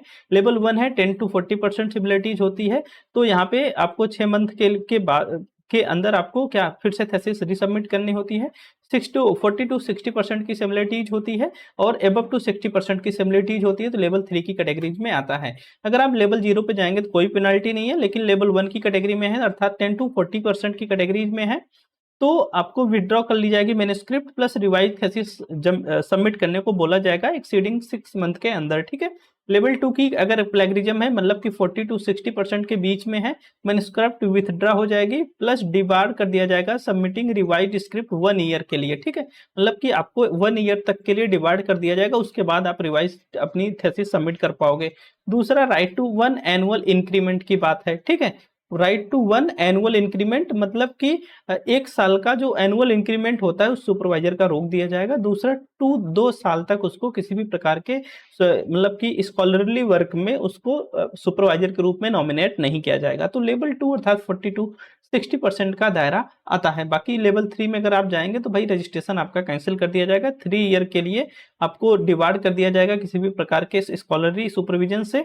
दूसरा 2 साल का सक्सेसफुल एनुअल इंक्रीमेंट आपका रोक दिया जाएगा, ठीक है। तो ये सारी बातें हैं जिसको आप ध्यान में रखिएगा, ठीक है। तो यहाँ पे आपने देखा लेवल 3 एबव 60% के अगर ऊपर जा रहे हैं तो यहाँ पे जो जवाब बनेगा हमारा 40 टू 60% के बीच में बनेगा, अर्थात जो जवाब हमारा बनना चाहिए वो 44%, ठीक है, 44% बनेगा, ठीक है। चलो क्वेश्चन नंबर 14 है, how is the medium of the internet described. आप इंटरनेट को कैसे डिस्क्राइब कर सकते हो, ठीक है। तो रिस्ट्रिक्टेड प्रोबेबिलिटी है, नहीं भाई रिस्ट्रिक्टेड प्रोबेबिलिटी की बात नहीं है। नॉन इफेक्टिव थियोलॉजी है, नहीं भाई बहुत इफेक्टिव है इंटरनेट आज के समय में। अब देखिए सार्वभौम मतलब यूनिवर्सलाइज्ड आप इसको बोल सकते हो, ठीक, सार्वभौमिक है ये, बिल्कुल सार्वभौमिक है, पूरे विश्व में बहुतायत रूप में उपयोग किया जाता है। इलेक्ट्रॉनिक कम्बिनेशन है, इलेक्ट्रॉनिक कम्बिनेशन भी होता है क्योंकि भाई इंटरनेट को हम क्या करते हैं विभिन्न प्रकार की अलग अलग प्रकार की डिवाइसों से यूज क्या करते हैं, अलग अलग प्रकार के इक्विपमेंट्स लगे होते हैं, सब मिलकर एक बड़े ब्रॉड नेटवर्क का निर्माण करते हैं। तो भाई इलेक्ट्रॉनिक कॉम्बिनेशन भी होता है, इलेक्ट्रॉनिक संयोजन होता है। दूसरा भाई इसको हम रिडेम्पशन के रूप में भी जानते हैं, अर्थात इसका जो CDE राइट विकल्प बन जाएगा, सी वाला विकल्प इसका राइट आंसर बन जाएगा, ठीक है। भाई ये दुनिया भर के लोगों को जोड़ता है जिससे वैश्विक संचार और सूचना संभव हो पाती है, इसीलिए इसको इलेक्ट्रॉनिक संयोजन के नाम से भी जाना जाता है। भाई इंटरनेट को अक्सर सार्वभौमिक माध्यम के रूप में स्वीकार किया जाता है क्योंकि एक ऐसा मीडियम होता है जिस पर पूरा विश्व एक तरफ से जान लीजिए आज के समय में क्या है डिपेंड है। नेक्स्ट ऑन है the weight of Somdatta never seen eating during the day time. ऐसे जान लीजिए दिन के समय के दौरान कभी भी खान पान न करते देखी गई सोमदत्ता का भार निरंतर बढ़ रहा है, इसलिए वह रात्रि के समय खान पान कर रही होगी, ऐसा हम सोच रहे हैं। जैसे मान लीजिए कोई गांव का बच्चा है जिसको हम देखते हैं वो कभी दिन में खाता ही नहीं है, लेकिन फिर भी मोटा होता चला जा रहा है, मोटा होता चला जा रहा है, तो हम उसको देखकर क्या अंदाजा लगाएंगे कि वो कभी खाता नहीं होगा? ऐसा तो अंदाजा लग नहीं पाएगा। तो भाई जब दिन में नहीं खाता तो मेरे माइंड में तुरंत आएगा कि वो रात्रि में तो जरूर खाना खाता होगा। तो कह रहे हैं कि भाई भारतीय दर्शन के अनुसार उपयुक्त कथन में ज्ञान के किस साधन को प्रयुक्त किया गया है? ज्ञान के किस साधन को प्रयुक्त किया गया है? तो इसका जो राइट आंसर है वो अर्थापत्ति है, जिसके आधार पे हम ये अंदाजा लगाते हैं कि भाई मतलब कि प्रत्यक्ष तो प्रमाण मौजूद नहीं है कि वो खाना खाता है कि नहीं खाता है, लेकिन उसकी सिचुएशंस के आधार पर, प्रत्यक्ष स्थिति के आधार पर वास्तव में साक्ष्य उपलब्ध नहीं है, लेकिन हम उसको देख रहे हैं कि वो मोटा होता चला जा रहा है, उस आधार पर हम ये कह रहे हैं कि ये रात को खाना खाता होगा। तो इसको हम क्या बोलते हैं? मीनिंगफुलनेस बोलते हैं, इसको हम अर्थापत्ति बोला करते हैं। इस बात को ध्यान में रखिएगा, कई बार इस तरह के उदाहरण बना के आपसे सवाल पूछे गए हैं, ठीक है, तो इस बात को ध्यान में रखिएगा। नेक्स्ट ऑन है, देखिए क्वेश्चन नंबर 16 है, ये भी मैथमेटिकल एप्टीट्यूड से पूछा गया है। देखिए बहुत सिंपल है, इसके पहले वाले सेट में भी इस तरह के सवाल हमने कराए थे, एक बार इसको फिर देखना चाहे तो आप देख सकते हैं। जैसे देखिए ये 0.12, 0.12, 0.12, आप इसको लिख सकते हो 0.12 का क्यूब लिख सकते हो, ठीक है। प्लस से क्या है 0.012 का आप इसको क्यूब लिख सकते हो, नीचे वही चीज आ जाएगी भाई 0.48 का क्यूब हो जाएगा, प्लस आप 0.048 का क्यूब हो जाएगा। एक चीज आप ध्यान दो, अगर आप इसको फ्रैक्शन में बदलो, मतलब कि हाँ, तो 0.12 मतलब इसको लिख सकते हो इसको 0. इसको आप लिख सकते हो 12/100, और इसको लिख सकते हो 12/1000, ठीक है, और इसको लिख सकते हो 48/100, और इसको लिख सकते हो 48/1000। अब देखो इन मतलब ऊपर के दो और नीचे के दो में देखेंगे तो इसमें 1/100 और 1/1000, ठीक है, 1/100 और 1/1000, इसको ऐसे भी आप लिख सकते हो, ये 12/100 है तो इसको आप 12/100 को कैसे लिख सकते हो? 12 गुणे 1/100, ऐसा भी आप लिख सकते हो। तो यहाँ पर भी देखोगे उसी प्रकार यहाँ पे 12 गुणे 1/1000 भी लिख सकते हो, उसी प्रकार इस संख्या को भी लिख लोगे 48 गुणे 48/1, तो 1/100, 1/1000, और यहाँ वाला 1/100, 1/1000 कट जाएगा, तो ऊपर बचेगा 12 और नीचे बचेगा 48, ठीक है, ऊपर बचेगा 12 और नीचे बचेगा 48। तो कुल मिला के ये क्या बन गया आप देखेंगे तो ये 12 का क्यूब प्लस 48 का क्यूब, ठीक है, ये कुछ इस तरह की संख्या बन गई। तो 12 1 के 12 हो जाएगा, 12 चौका 48 बन जाएगा, ठीक है। तो कहने का मतलब 1/4 का क्यूब हो जाएगा, तो यहाँ पे जो जवाब आ जाएगा वो 1/64 बन के आ जाएगा। कटने के अलावा आप कॉमन ले भी सकते हो, ठीक है, कॉमन लेके भी सवाल को अगर करेंगे तो आसानी से हो जाएगा, कोई दिक्कत नहीं है। तो 1/64 इसका राइट आंसर बन जाएगा, इसका डी वाला विकल्प राइट आंसर बन जाएगा। नेक्स्ट क्वेश्चन है मैच द कॉलम का सवाल है, मैच द कॉलम का सवाल है। देखिए हंटर आयोग है, सैडलर आयोग है, हर्टांग समिति है और सार्जेंट योजना है, ठीक है। हंटर आयोग कब आया था, सैडलर आयोग कब आया था, हर्टांग समिति कब आई थी, और आपकी सार्जेंट योजना कब आई थी, इनके बारे में तो ऐसे ही ध्यान में रख लीजिएगा। ये 1944 में आया था, 1949 में आई थी, सैडलर आयोग 1917 में आया था, और हंटर आयोग 1882 में ना। तो ये इसको ध्यान में रख लीजिएगा। बाकी अब इसको मैच कराना है। देखिए सर्जेंट जो योजना थी उसमें शोध और शिक्षण प्रदान करने के संबंध में विश्वविद्यालय में प्रौद्योगिकी विभाग स्थापना करने की बात की गई थी, ठीक है। तो जो सर्जेंट योजना है, सर्जेंट योजना डी को फर्स्ट की तरफ ले के जा सकते हो, और जैसे डी फर्स्ट जाएगा देखो ये खत्म, ये खत्म, ये खत्म, सेकंड वाला विकल्प इसका राइट आंसर बन जाएगा, सेकंड वाला विकल्प इसका राइट आंसर बन जाएगा। तो कई टाइम ऐसे होगा कि एक विकल्प अगर पता है तब भी सवालों के जवाब तक आप जा सकते हो। इसी प्रकार देखोगे तो ए है, ए का दूसरा हो जाएगा महाविद्यालय शिक्षा से सरकारी समर्थन हटाना और महाविद्यालय शिक्षा को सपोर्ट करना, ठीक है। इसी प्रकार सैडलर और हटांग समिति को आप देख सकते हो, ठीक है। तो इसका जो राइट आंसर बनेगा वो सेकंड वाला बन जाएगा। नेक्स्ट ऑन क्वेश्चन नंबर 18 है Microsoft Access is the an example of which of the following. ये आईसीटी की यूनिट से सवाल पूछा गया है, आईसीटी की यूनिट से सवाल पूछा गया है। अब कह रहा है कि पहला विकल्प है ऑपरेशनल रिसोर्स टूलकिट सिस्टम, दूसरा है एआरपी सिस्टम, तीसरा डेटाबेस मैनेजमेंट सिस्टम, और चौथा है नॉलेज मैनेजमेंट सिस्टम। तो जो माइक्रोसॉफ्ट एक्सेस है बच्चा वो डाटाबेस मैनेजमेंट सिस्टम है। आपने माइक्रोसॉफ्ट एक्सेल का नाम सुना होगा, आपने माइक्रोसॉफ्ट पावर पॉइंट का नाम सुना होगा, आपने माइक्रोसॉफ्ट वर्ड का नाम सुना होगा। बेसिक ज्यादातर यूज वाले जो सॉफ्टवेयर होते हैं जनरल वर्क के लिए, ये 3 होते हैं तो लोग ज्यादातर सुन लेते हैं। लेकिन जो माइक्रोसॉफ्ट एक्सेस है ये भी माइक्रोसॉफ्ट ऑफिस का ही एक सॉफ्टवेयर। जैसे माइक्रोसॉफ्ट जो ऑफिस है उसके अंतर्गत कई सारे सॉफ्टवेयर है, माइक्रोसॉफ्ट ऑफिस की मैं बात कर रहा हूँ, उसके अंतर्गत कई सॉफ्टवेयर है। उसमें से एक्सेल हो गया, पावर पॉइंट हो गया, आपका वर्ड हो गया, एक्सेस हो गया, पब्लिशर हो गया। तो ये सब क्या है, ये सब माइक्रोसॉफ्ट ऑफिस के ही सॉफ्टवेयर हैं। ठीक है, तो इस बात को ध्यान में रखिएगा। जो माइक्रोसॉफ्ट एक्सेस है माइक्रोसॉफ्ट ऑफिस का ही सॉफ्टवेयर है। दूसरा जो माइक्रोसॉफ्ट एक्सेस है वो डेटाबेस मैनेजमेंट का सॉफ्टवेयर है। एक्सेल को आप करेंगे तो ये स्प्रेडशीट सॉफ्टवेयर है। पावर पॉइंट की बात करेंगे तो ये प्रेजेंटेशन का सॉफ्टवेयर है। वर्ड की बात करेंगे तो ये वर्ड प्रोसेसिंग का सॉफ्टवेयर है। ठीक है, तो इसके भी पूछे जा सकते हैं, इसको ध्यान में रखिएगा। तो जो राइट विकल्प है वो थर्ड वाला है, डेटाबेस प्रबंधन प्रणाली। ठीक है, नेक्स्ट ऑन है which component of Baddeley basic working memory model is the involve in the rapid repetition of term like सीसा। ठीक है, यहाँ पे रिपीटेशन की बात की गई है, रैपिड रिपीटेशन की बात की है। तो जो बेंडले का ये जो मॉडल था, या जो बेंडले ने मेमोरी से संबंधित 4 मुख्य बातें बतलाई, उसमें रेपिटेशन की बात की या ऑडिटोरी इंफॉर्मेशन की बात की, वो बात की है फोनेमिक लूप में। ठीक है, स्वनिमिक लूप में इन्होंने ऑडिटोरी इंफॉर्मेशन की बात की है, रिपीटेशन की बात की है। तो इसका जो राइट आंसर बनेगा वो फोनेमिक लूप बन जाएगा। अगर आप इसको देखेंगे तो बेंडले ने कुल मिला के इस मॉडल में 4 मुख्य घटक के बारे में बात की थी। ठीक है, आप अगर बेंडले का कार्यशील स्मृति मॉडल आप देख सकते हैं, basic working model of memory model of Baddeley करके सर्च करेंगे तो आपको मिल जाएगा। तो जो पहला इन्होंने बात किया था वो सेंट्रल एग्जीक्यूटिव के बारे में बात की थी। तो भाई इन्होंने कहा जो सेंट्रल एग्जीक्यूटिव होता है वो मेमोरी सिस्टम का कंट्रोल होता है या नियंत्रण होता है, जो कि निर्देशित करता है कि जानकारी का इंफॉर्मेशन को कैसे समन्वित करना है, इसके अन्य 3 घटक के बीच में संसाधनों को कैसे वितरण करना है। तो ये यही निर्धारित करता है, कौन, सेंट्रल एग्जीक्यूटिव। ठीक है, जो सेकंड है वो फोनोलॉजिकल लूप होता है, जिसको ध्वन्यात्मक लूप हिंदी में बोला जाता है।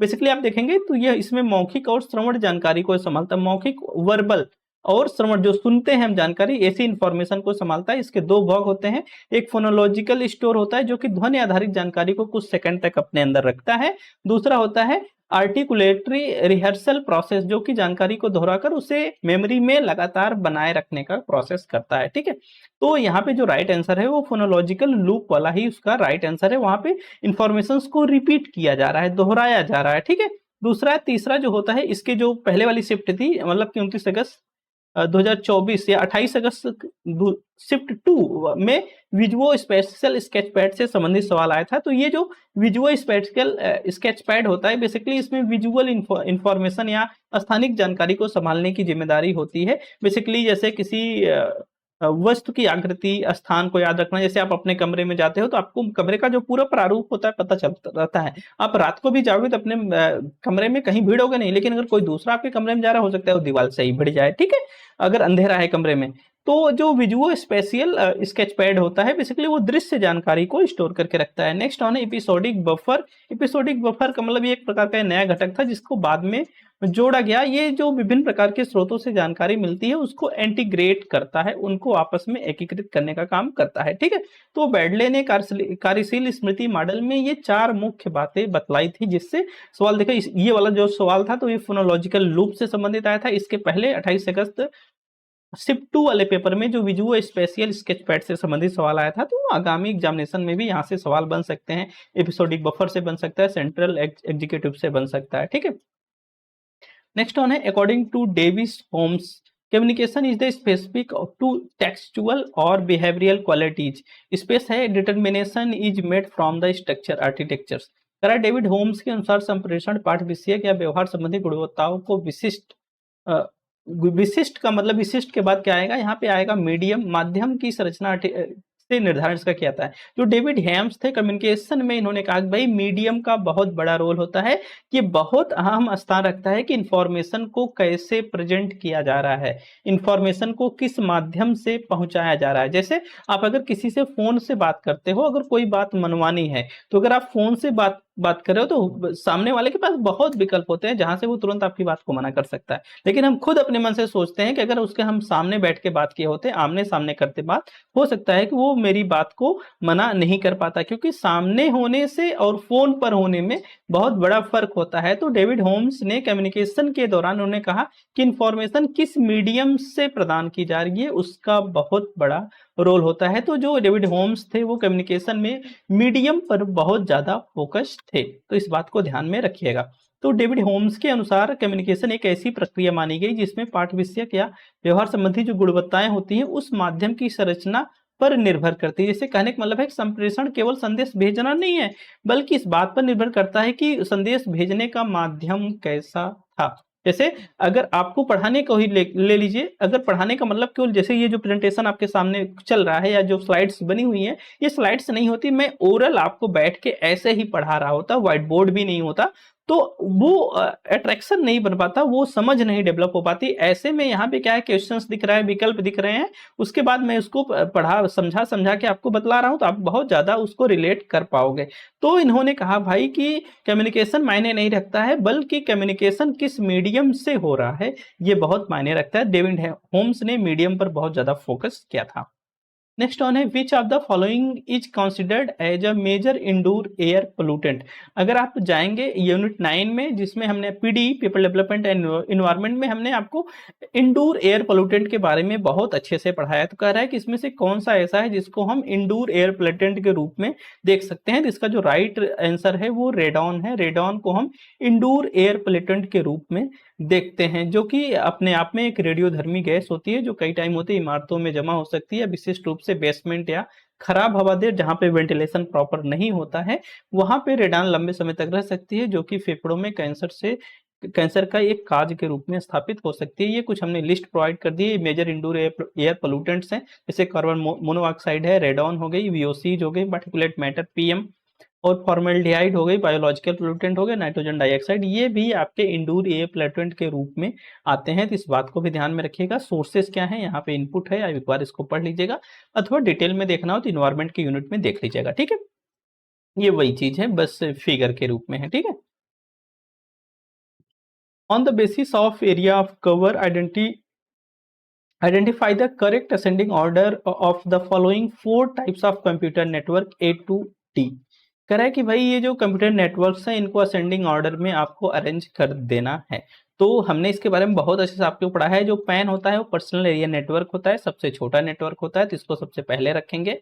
दूसरा जो लैन होता है 1 किलोमीटर 2 किलोमीटर के अंदर में होता है, लोकल एरिया नेटवर्क होता है, बिल्डिंग में एक हो सकता है, तो इसको हम 2 कैटेगरी पे रखेंगे। जो मैन होता है मेट्रोपॉलिटन एरिया नेटवर्क होता है, जो कि एक सिटीज को लगभग कवर करता है, 3 नंबर पे रखेंगे। जो वैन होता है वर्ल्ड वाइड होता है, पूरे विश्व को कवर करता है, इसको हम 4 नंबर पे रखेंगे। बढ़ते क्रम में है ये, सबसे छोटा, उससे उससे उससे, तो DBCA इसका राइट आंसर हो जाएगा। फर्स्ट वाला विकल्प इसका राइट आंसर बन जाएगा, ठीक है। Pan personal area, local area, metropolitan area network और वाइड एरिया नेटवर्क, ठीक है। एक बार देख लीजिएगा इसको, बाकी इसके बारे में भी डिटेल यहाँ पे दे दिया है, आप लोग देख लीजिएगा।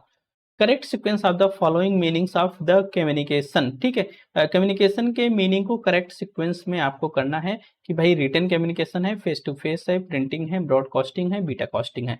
देखो सीक्वेंस अगर बनानी है तो इस बात को ध्यान में रखिएगा। जो पहला कम्युनिकेशन का प्रकार ऐसे जान लो कि वो होता है फेस टू फेस।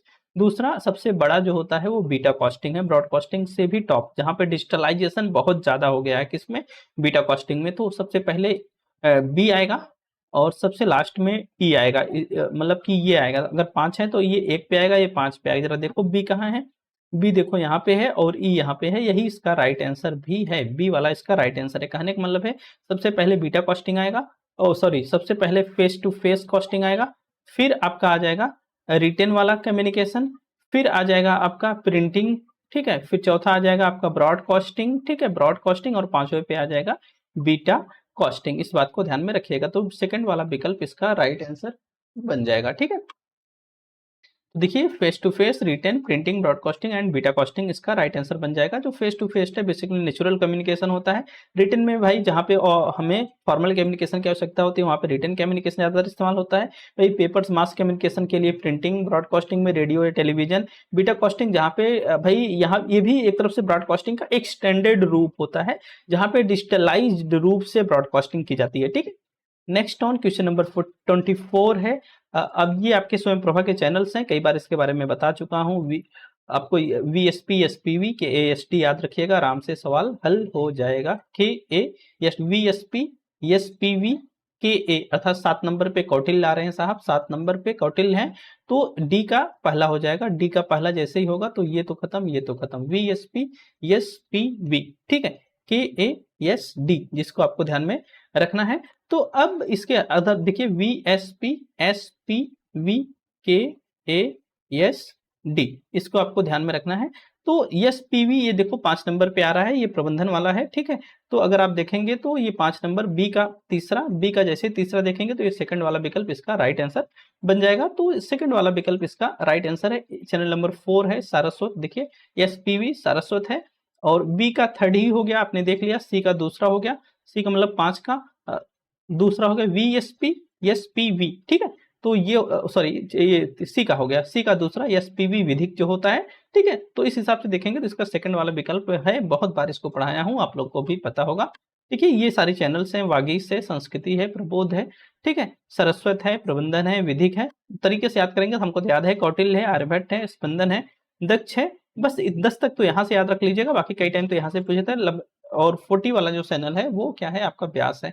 और कई टाइम तो ये पूछा जाता है भाई चैनल नंबर 30 कहाँ से प्रसारित किया जाता है, चैनल नंबर 39 कहाँ से प्रकाशित किया जाता है। तो इस बात को भी आपको थोड़ा सा कंसीडर जरूर करना पड़ेगा। 1 से लेकर 10 तक जो चैनल प्रकाशित होते हैं जिसको हमने VSP SPV KASD जो बताया आपको, ये सभी के सभी CEC द्वारा प्रसारित किए जाते हैं। इस बात को ध्यान में रखिएगा। वो इसके अलावा 40 जो व्यास चैनल होता है वो UGC अथवा CEC द्वारा इसको प्रसारित किया जाता है। इस बात को भी ध्यान में रखिएगा। ठीक है, नेक्स्ट ऑन, शिक्षक एक विशिष्ट विषय के शिक्षण के लिए विद्यार्थियों को व्याख्यान संबंधी पूर्व में रिकॉर्ड किए गए वीडियो पहले घर पर देखने के लिए देता है। इसके बाद कक्षा में चर्चाओं अथवा समस्या समाधान विधियों को सम्मिलित करता है। कहने का मतलब यह है कि कोई शिक्षक है वो अपने बच्चों को पहले से रिकॉर्ड की हुई वीडियो दे देता है कि बच्चा तुम घर पे देख के आना। जब बच्चा घर से देख के आता है तो कक्षा में वो जब बच्चे आते हैं तो उससे जो उसने घर पे देखा है उसके बारे में डिस्कशन हो रहा है। ठीक है, इस प्रकार की जो कक्षा होती है उसको हम फ्लिप्ड क्लासरूम कहते हैं। इसको हिंदी में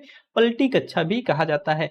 जैसे नॉर्मल ट्रेडिशनल कक्षा में आप देखोगे जो बच्चा होता है कक्षा में क्या करता है, कक्षा में पढ़ता है और घर पे जाकर उस पर मंथन करता है। अब इसी को पलट दिया गया कि बच्चा जो है घर पर ही पढ़कर आएगा और कक्षा में आके उस पर मंथन करेगा, उस पर डिस्कशन करेगा। तो इसी को हम बोलते हैं फ्लिप्ड क्लासरूम। इस बात को ध्यान में रखिएगा। यहाँ पे जो बच्चे को पहले से प्री रिकॉर्डेड लेक्चर्स बच्चे को होम पर देखने के लिए दे लिए जाते हैं। बच्चा में कक्षा में जब वापस आता है तो problem solving, discussion, active learning जैसे चीजें कराई जाती है। देखो यहाँ पे लेक्चर्स पहले था ट्रेडिशनल में और होमवर्क एक्टिविटीज घर पे होती थी। फ्लिप्ड में क्या हो गया, तो घर पे बच्चा क्या करता है, लेक्चर देख के आता है, क्लासरूम एक्टिविटीज कक्षा में होती हैं। बिफोर क्लास क्या करता है बच्चा, भाई इसी को बिफोर जो क्लास होता है student learn content outside of the class, कक्षा से बाहर वो चीजें प्री रिकॉर्डेड वीडियोज के माध्यम से देखता है। ड्यूरिंग क्लास उसी के बारे में क्या होता है, डिस्कशन होता है। तो ठीक है, तो बाकी जो फ्लिप्ड क्लासरूम है 2007 से लोकप्रिय हुआ। ठीक है भाई, ये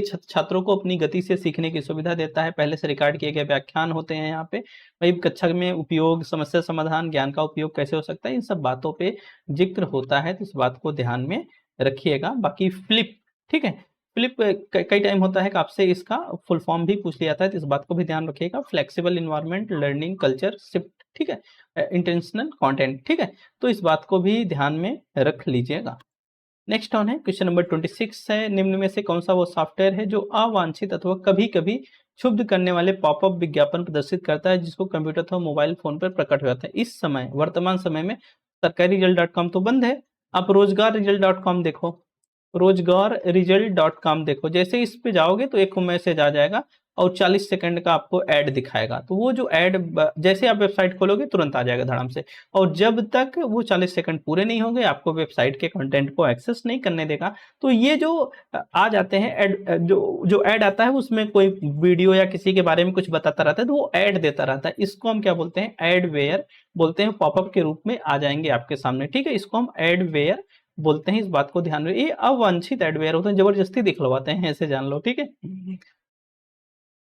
अब विच of the following is logically equivalent, logical equivalent हमने आपको पढ़ाया है, ठीक है। लॉजिकल इक्विवेलेंट हमने आपको पढ़ाया है। लॉजिकल रीजनिंग में जाके एक बार इसको जरूर देख लीजिएगा, यहाँ से हर सेट में आपसे सवाल पूछा गया है, ठीक है। तो कह रहा है कौन इसके समतुल्य है, देखिए सम बुक्स और द नॉवेल्स, सम बुक्स और नॉवेल्स, दूसरा है सम बुक्स और नॉट नॉवेल्स। देखिए ये ऑब्वर्जन हुआ है, ठीक है। यहाँ पे क्या हुआ है, ऑब्वर्जन, ऑब्वर्जन में प्रेडिकेट में नॉन लग जाता है, ठीक है। सम नॉवेल्स और नॉट बुक्स, देखिए यहाँ पे केवल एक तरफ से जान लीजिए क्या हुआ है, इसका इसका एक तरफ से कन्वर्जन हुआ है, ठीक है। तो देखो यहाँ पे देखो, पहले ये बुक्स था और ये नॉवेल्स थे, अब ये नॉवेल्स सब्जेक्ट बन गया और ये प्रेडिकेट बन गया, तो ये भी इक्विवेलेंट हो जाएगा। सम नॉवेल्स और द बुक्स, ये भी इक्विवेलेंट हो जाएगा, ठीक है। तो ए बी सी डी ये चारों के चारों इक्विवेलेंट है। लॉजिकल इक्विवेलेंट की वीडियो एक बार आप जाके देख लीजिएगा जरूर। देखिए कन्वर्स की स्थिति में सब्जेक्ट और प्रेडिकेट वो आपस में इंटरचेंज कर दिया जाता है, जैसे नो डॉग्स और ब्लैक होता है तो नो ब्लैक और डॉग कर दिया जाता है। देखो यहाँ पे ये सब्जेक्ट है और ये प्रेडिकेट है, यहाँ पे ये सब्जेक्ट हो गया और ये प्रेडिकेट हो गया। दूसरा आपको कन्वर्स में याद रखना होता है, जो ए ई आई ओ चार प्रकार की स्टेटमेंट होती है, तो जो ऑल टाइप की स्टेटमेंट होती है उसका कन्वर्स नहीं होता है, जो ओ टाइप की स्टेटमेंट होती है उसका कन्वर्स नहीं होता है। तो जब भी आप कन्वर्स वाली स्टेटमेंट देखेंगे तो उसमें ऑल और नो वाली स्टेटमेंट नहीं हुआ करेंगी, केवल सम और आपकी सॉरी हाँ ऑल और सम नॉट वाली स्टेटमेंट नहीं होंगी, सम और नो वाली स्टेटमेंट ही के ही कन्वर्जन आपको देखने को मिलेंगे, वही उसके लॉजिकल इक्विवेलेंट ही बनेगा। और जैसे ही आप वर्ज की केस में आओगे यहाँ पे वर्जन भी चेंज होते हैं, मतलब आल को हम नो में, नो को आल में, सम को सम नॉट में और सम नॉट को सम में कन्वर्ट कर देते हैं। दूसरा प्रेडिकेट के पहले हम नॉन लगा देते हैं, प्रेडिकेट के पहले नॉन लगा देते हैं, जैसे ऑल डॉग्स और ब्लैक है तो नो डॉग्स और नॉन ब्लैक, नो डॉग्स और नॉन ब्लैक, देखो ठीक है। तो हमने क्या किया, पहले वर्जन चेंज किया, आल को नो में किया, नो को और सॉरी उस प्रेडिकेट के आगे नॉन लगा दिया। नो डॉग्स और ब्लैक में देखो ऑल डॉग्स और नॉन ब्लैक कर दिया, सम डॉग्स और ब्लैक में सम डॉग्स और नॉट नॉन ब्लैक कर दिया, और सम डॉग्स और नॉट ब्लैक में सम डॉग्स और नॉन ब्लैक कर दिया, ठीक है। तो यहाँ पे प्रेडिकेट के आगे आपको नॉन लगाना है, प्लस वर्जन को चेंज करना है, वर्जन को चेंज करना है। अगर सम है तो सम नॉट में, ऑल है तो नो में, नो है तो ऑल में, और सम नॉट है तो सम में, ठीक है। और जो ऑवर्स की केस होती है, ऑवर्स में चारों प्रकार के स्टेटमेंट के लॉजिकल इक्विवेलेंट पॉसिबल होते हैं, तो इसको आपको ज्यादा ध्यान में नहीं रखना होता है। लेकिन जो कॉन्ट्रापोजिशन है, कॉन्ट्रापोजिशन में सब्जेक्ट और प्रेडिकेट का इंटरचेंज होता है। दूसरा इसमें प्रेडिकेट के आगे भी नॉन लगता है और सब्जेक्ट के आगे भी नॉन लगता है, ठीक है। मतलब कि जो कॉम्प्लीमेंट होता है सब्जेक्ट और प्रेडिकेट दोनों के आगे लगता है। जैसे ही दोनों के आगे लगा है तो आप उस स्टेटमेंट को देख के ये समझ जाइएगा कि ये कॉन्ट्रापोजिशन वाला स्टेटमेंट है, केवल प्रेडिकेट के आगे लगा है तो ऑब्वर्स की केस है, नॉर्मल है तो वो कन्वर्स की केस है, ऐसे समझ लीजिएगा, ठीक है। जैसे आलियस CHP लिखा है हमने, all non P is non S, ठीक है। देखो नॉन सब्जेक्ट के आगे भी, नॉन प्रेडिकेट के आगे, और बाकी जैसे आपने देखा किस में, कन्वर्स में देखा कि जो नो वाली स्टेटमेंट थी और सम वाली स्टेटमेंट थी उसके केवल हम लॉजिकल इक्विवेलेंट देख पाते थे, लेकिन कॉन्ट्रापोजिशन कन्वर्स का पूरा उल्टा होता है, हम इन दोनों का नहीं देख सकते हैं और ऑल वाली और सम नॉट वाली का कॉन्ट्रापोजिशन देख पाते हैं, ठीक है। वही चीज यहाँ पे बतलाई गई है। अगर बहुत अच्छे से और ना यहाँ तक ना समझ में आए तो आप लॉजिकल इक्विवेलेंट वाली वीडियो एक बार जरूर देख लीजिएगा, ठीक है। Next one, a teacher want to his students, एक शिक्षक चाहता है कि उसके विद्यार्थी पूर्व में रिकॉर्ड किए गए वीडियो को देखें, वीडियो में सन्निहित प्रश्नों के उत्तर दें। इस प्रयोजन के लिए कौन सा उपकरण सर्वाधिक उपयुक्त होगा? वीडियो को देखें और उसमें जो क्वेश्चंस दिए गए हैं उसके उत्तर दें। देखिए गूगल डॉक्स तो वर्ड प्रोसेसिंग के लिए यूज किया जाता है, एवर नोट बेसिकली नोट्स तैयार करने के लिए होता है, स्ट्रापोल बेसिकली हम सर्वे या बच्चों के पॉइंट ऑफ व्यू लेने के लिए यूज करते हैं। जो एडपजल है, ठीक, एडपजल है, यही भाई एक ऐसा टूल है जिसमें बच्चे वीडियोज देख सकते हैं और उसमें जो क्वेश्चंस पूछे गए हैं उसके उत्तर भी दे सकते हैं। तो एडपजल इसका राइट आंसर बन जाएगा। तो एड पजल इस बात को अलाउ करता है कि भाई टीचर जो होता है अपलोड कर सकता है, लिंक क्रिएट कर सकता है प्री रिकॉर्डेड वीडियोज का, embedded question directly into video में इनपुट कर सकता है, track student response and engagement देख सकता है। ठीक है, तो इस बात को ध्यान में रख लीजिएगा एड पजल के बारे में। Google Docs online word processing software होता है, बताए। एवरनोट नोट्स बनाने के लिए इसको यूज किया जाता है। स्ट्रापोल बेसिकली सर्वेक्षण वगैरह के लिए इसको यूज किया जाता है। ठीक है, नेक्स्ट ऑन आईसीटी से रिलेटेड कुछ प्रोटोकॉल्स दिए गए हैं जिसको ध्यान में रखना है। वीओआईपी है, आईएम है, वीपीएन है और WWW. VoIP voice over internet protocol, IM का मतलब इंस्टेंट मैसेजिंग, वीपीएन का मतलब वर्चुअल प्राइवेट नेटवर्क और डब्ल्यूडब्ल्यू का मतलब वर्ल्ड वाइड वेब। ठीक है, देखो जो आईएम है इंस्टेंट मैसेजिंग है, देखो यहाँ पे संदेश भेजे जा रहे हैं दो या दो से अधिक व्यक्तियों के बीच तत्कालिक। ठीक है, तो ये आईएम का उदाहरण है। तो बी को आप फर्स्ट कर सकते हो। देखो बी को फर्स्ट करने से एक तो खत्म हो गया। दूसरा देखो वीपीएन है, ये वर्चुअल प्राइवेट नेटवर्क है। जैसे हमने आपको जब इंटरनेट आईसीटी पढ़ा रहा था उसमें हमने आपको बताया था, जैसे आपकी ये पीसी है और ये आपका इंटरनेट है। इंटरनेट पे पूरे विश्व के लोग यहाँ पे काम कर रहे हैं। अगर आप सीधे इंटरनेट से जुड़ रहे हैं तो भाई आपके साथ धोखाधड़ी होने की संभावना ज्यादा होती है। अगर बीच में आप वीपीएन इस्तेमाल कर रहे हैं तो अब क्या करता है, जो वीपीएन है आपकी आईपी को, जैसे आपकी आईपी अगर 22 डॉट ऐसे कुछ है, अब वीपीएन इसी आईपी को चेंज कर देता है किसी दूसरे में। तो जो यहाँ पर आईपी दिखती है वो दूसरी दिखती है, आपकी आईपी एक्चुअल में दूसरी होती है। तो जो साइबर क्राइमर्स होते हैं या कहें कि जो क्रैकर्स होते हैं वो सभी आपकी आईपी को जान नहीं पाते हैं। आईपी तो नहीं जान पाएंगे तो आपके सिस्टम तक वो पहुंच नहीं पाएंगे। ठीक है, तो इस बात को ध्यान। वीपीएन है तो ये पे कहाँ है, देखो भाई वीपीएन क्या करता है, नेटवर्क जो नेटवर्क यातायात में कोडीकरण द्वारा डेटा को संरक्षित करता है, यही करता है ना वीपीएन। तो सी का चौथा हो जाएगा, सी का चौथा, सी का चौथा। देखो बी का फर्स्ट है तो ये कट गया, सी का चौथा, सी का चौथा होने से ये भी कट गया। अब देखो जरा, सी का चौथा हमने कर दिया। अब बचा क्या क्या, VoIP voice over internet protocol. भाई जो इंटरनेट पे अगर आप आपको बातचीत करनी है तो आप कैसे करेंगे, वीओआईपी प्रोटोकॉल वहां एक्टिव हो जाता है। तो ए का तीसरा, ए का तीसरा देखोगे तो ए का तीसरा ये तो कट ही गया है, अब ए का तीसरा यहाँ पे आ जा रहा है तो यही इसका राइट आंसर भी बन जाएगा। ठीक है, यही इसका राइट आंसर भी बन जाएगा। तो इस हिसाब से आप इसको एक्सेस कर सकते हो। www का मतलब वर्ल्ड वाइड वेब होता है। ये एक प्रकार से हाइपरटेक्स्ट डॉक्यूमेंट्स का एक बहुत बड़ा कलेक्शन होता है जिसको हम कई टाइम हम इसको इंटरनेट के रूप में भी डिनोट किया करते हैं। तो VoIP voice over internet protocol हमें इंटरनेट पे बातचीत करने के लिए सुगम्य बनाता है। आईएम इंस्टेंट मैसेजिंग हमें इंस्टेंट मैसेज भेजने के लिए यूज होता है। वीपीएन हमारी आईपी को हाइड करके इंटरनेट पर एक दूसरी आईपी हाइड करता है। कुल मिला के हमको सिक्योरिटी प्रदान करता है नेटवर्क में। ठीक है, और डब्ल्यू तो आप जान ही गए। ठीक है, दूसरा आप देखो क्वेश्चन नंबर 30 है, नॉमिनल है, ऑर्डिनल है, इंटरवल है और रेशियो है। बहुत बार इसके बारे में बताया है। जो नॉमिनल है केवल क्लास का निर्धारण करती है, ऑर्डिनल है केवल क्रम का निर्धारण करती है। जैसे देखो यहाँ पे रैंक की बात की गई है ना, तो यहाँ पे ऑर्डिनल आ जाएगा। तो ये बी का 4, बी का 4 देखो कहाँ पे है, बी का 4 देखो, ये खत्म, ये खत्म, ये खत्म, सी वाला विकल्प सही है। बहुत बार इसको पढ़ाया है। ठीक है, अब अनुपात में, अब देखो नॉमिनल पे जाओगे तो जाति आ जाएगी, ए का तीसरा। ठीक है, और रेशियो पे जाओगे तो सी वाले पे जाओगे तो यहाँ पे दिन के समय की बात की गई, यहाँ पे टाइम की बात की गई है तो सी आपका दूसरा हो जाएगा। अनुपात पे जाओगे तो विद्यार्थी की लंबाई, क्योंकि लंबाई शून्य भी हो सकती है, या मतलब विद्यार्थी की लंबाई तो एक्चुअल में शून्य नहीं होगी लेकिन ऐसे में लंबाई शून्य हो सकती है क्योंकि जो रेशियो होता है वहां पे एब्सोल्यूट 0 होता है। तो ठीक है, तो डी का फर्स्ट वाला विकल्प राइट आंसर बन जाएगा। तो ये सी वाला विकल्प इसका राइट आंसर बन जाएगा, डी ए से मिलान किया जाएगा।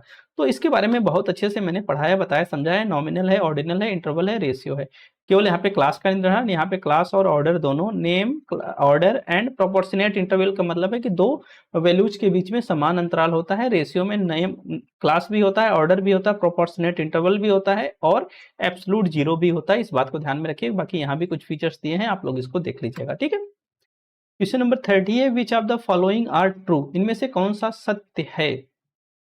अब देखो ऐसे सवाल देख के बच्चे भाग जाते हैं, लेकिन इसको अगर आप सॉल्व करोगे तो बहुत मजा आएगा। बहुत कम समय में आप चीजें हैंडल कर लेंगे, आराम से आपके सवाल क्लियर हो जाएंगे। ठीक है, तो जैसे देखिए पहले हम इसको सॉल्व करने की कोशिश करते हैं। पहला विकल्प तो यही दिया है कि यदि किसी वस्तु का विक्रय मूल्य 40 रुपए है, विक्रय मूल्य 40 रुपए है और लाभ 15% है, तो वस्तु की लागत मूल्य कितना है। ठीक है, कि विक्रय मूल्य कितना है, 40 है, लाभ कितना है, 15% है, तो वस्तु का लागत पूछा गया है। ठीक है, अब देखो लाभ कब होता है, जब आप 100 पे क्या करते हो, 100 पे भाई आपकी जो सॉरी जो कॉस्ट प्राइस है, क्रय मूल्य है, उसको हम 100 मान के चलते हैं। तो 100 रुपए पे जब आप 15% बढ़ा रहे हो तो कुल मिला के बन गया क्या, 115। 115 पे ही तो आप बेच रहे हो इसको, मतलब कुल मिला के आप कह सकते हो जो 115 का मान है वो क्या है, 115 का मान 40 है, तो आपको क्या निकालना है यहाँ पे 100 का मान निकाल के देखिए। अगर ये 32 आता है तो ये स्टेटमेंट सही होगा, अगर नहीं आता है तो नहीं सही है। अगर 5 से काटोगे तो 5 भी सामने हो जाएगा, 5 23 सामने हो जाएगा, ठीक है। अब ये मल्टीप्लाई होगा और ये कटेगा, तो 40 गुणे 20, अच्छा थोड़ा सा पहाड़ा इसका बड़ा हो जा रहा है ना, तो इसको हम थोड़ा सा और छोटा करके सोचते हैं कि इसको कैसे कर सकते हैं। देखिए अब 100 की प्राइस का ये क्रय लागत मूल्य दिया भी है और 100 का मान हम यहाँ पे निकाल लेते हैं। अब हम 100 के मान को ही लेके विक्रय मूल्य निकालते हैं, शायद छोटा हो जाए, ठीक है। अगर 100 का मान यहाँ पे क्या दिया है 32 दिया है। अब हमें देखना है कि अगर 115 का मान क्या हो जाता है, 115 का मान अगर 40 आ जाएगा तब भी ये चेक कर लेंगे, ठीक है।